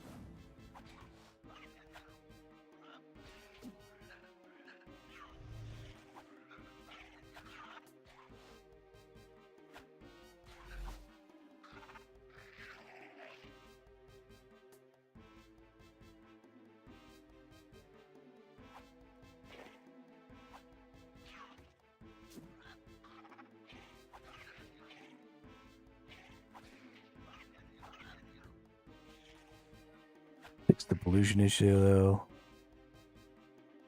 Tough to breathe in London.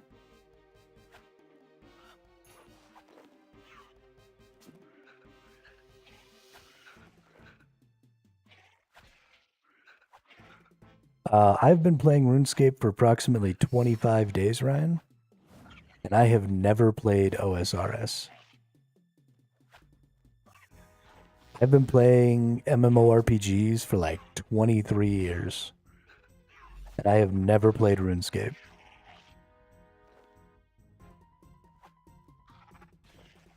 So, about a month ago, I didn't know what to play because I was leaving Throne and Liberty, because that game is ass. And I couldn't think of any good new games to play. New World had just announced that they weren't going to continue making content. And so my whole world was basically turned upside down. And so I saw the thing about how they were getting rid of Treasure Hunter. And I thought that was a great step in the right direction. I was like, fuck it, let's play some RuneScape, I guess. And I've never been happier. This has been like the best month ever.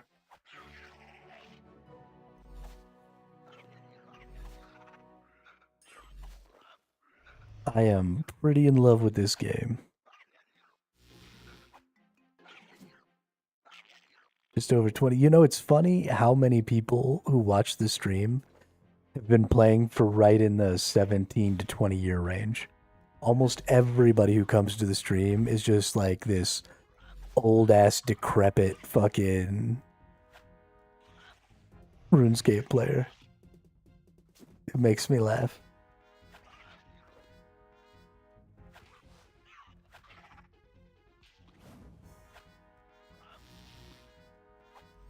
Everybody's rocking the 20-year capes.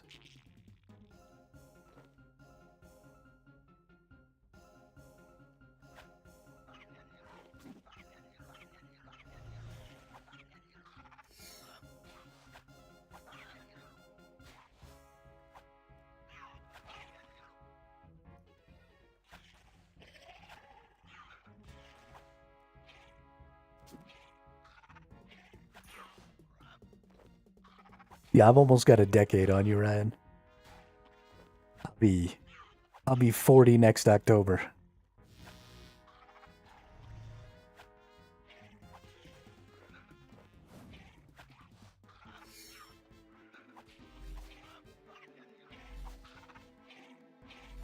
I think it's great. I think it's awesome. It gives me a lot of hope for new players sticking around if the game can manage to bring some new players in because of how good a reception I've had from the people who've been playing RuneScape for a long time.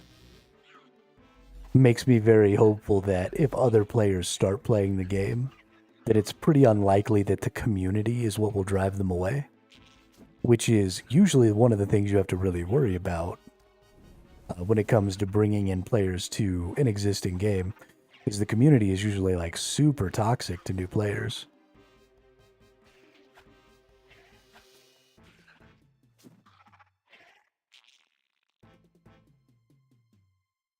But y'all are like the totally opposite, so...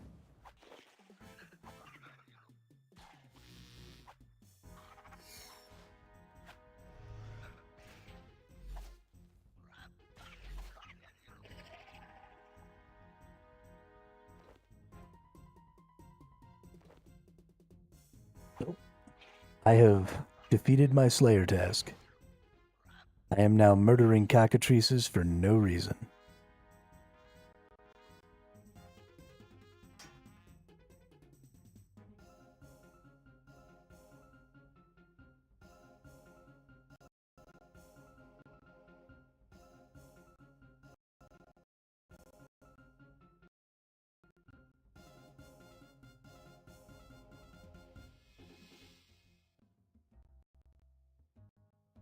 All right. But that does put us at just a little over the 7-hour mark on the stream. So I think that's probably where we're going to call the stream for the day. Ryan, Drones, and Mosh, thank you for stopping by. It's been a really, really good conversation for the last 2 hours or so of this stream, and I really appreciate that.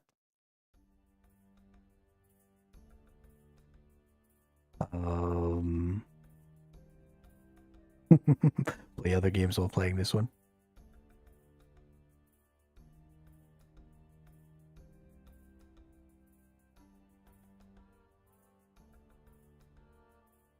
Yeah, thank you, Drone. I appreciate that. But yeah, I try and stream every single day. For the most part, I try and get about 6 or 8 hours in a day. We usually start at about 4 o'clock p.m. Eastern. And then we go for, 6 to 8 hours, depending on what happens. So do stop by again. Yeah. I hope everybody has a great night, and I will see you all on the next one.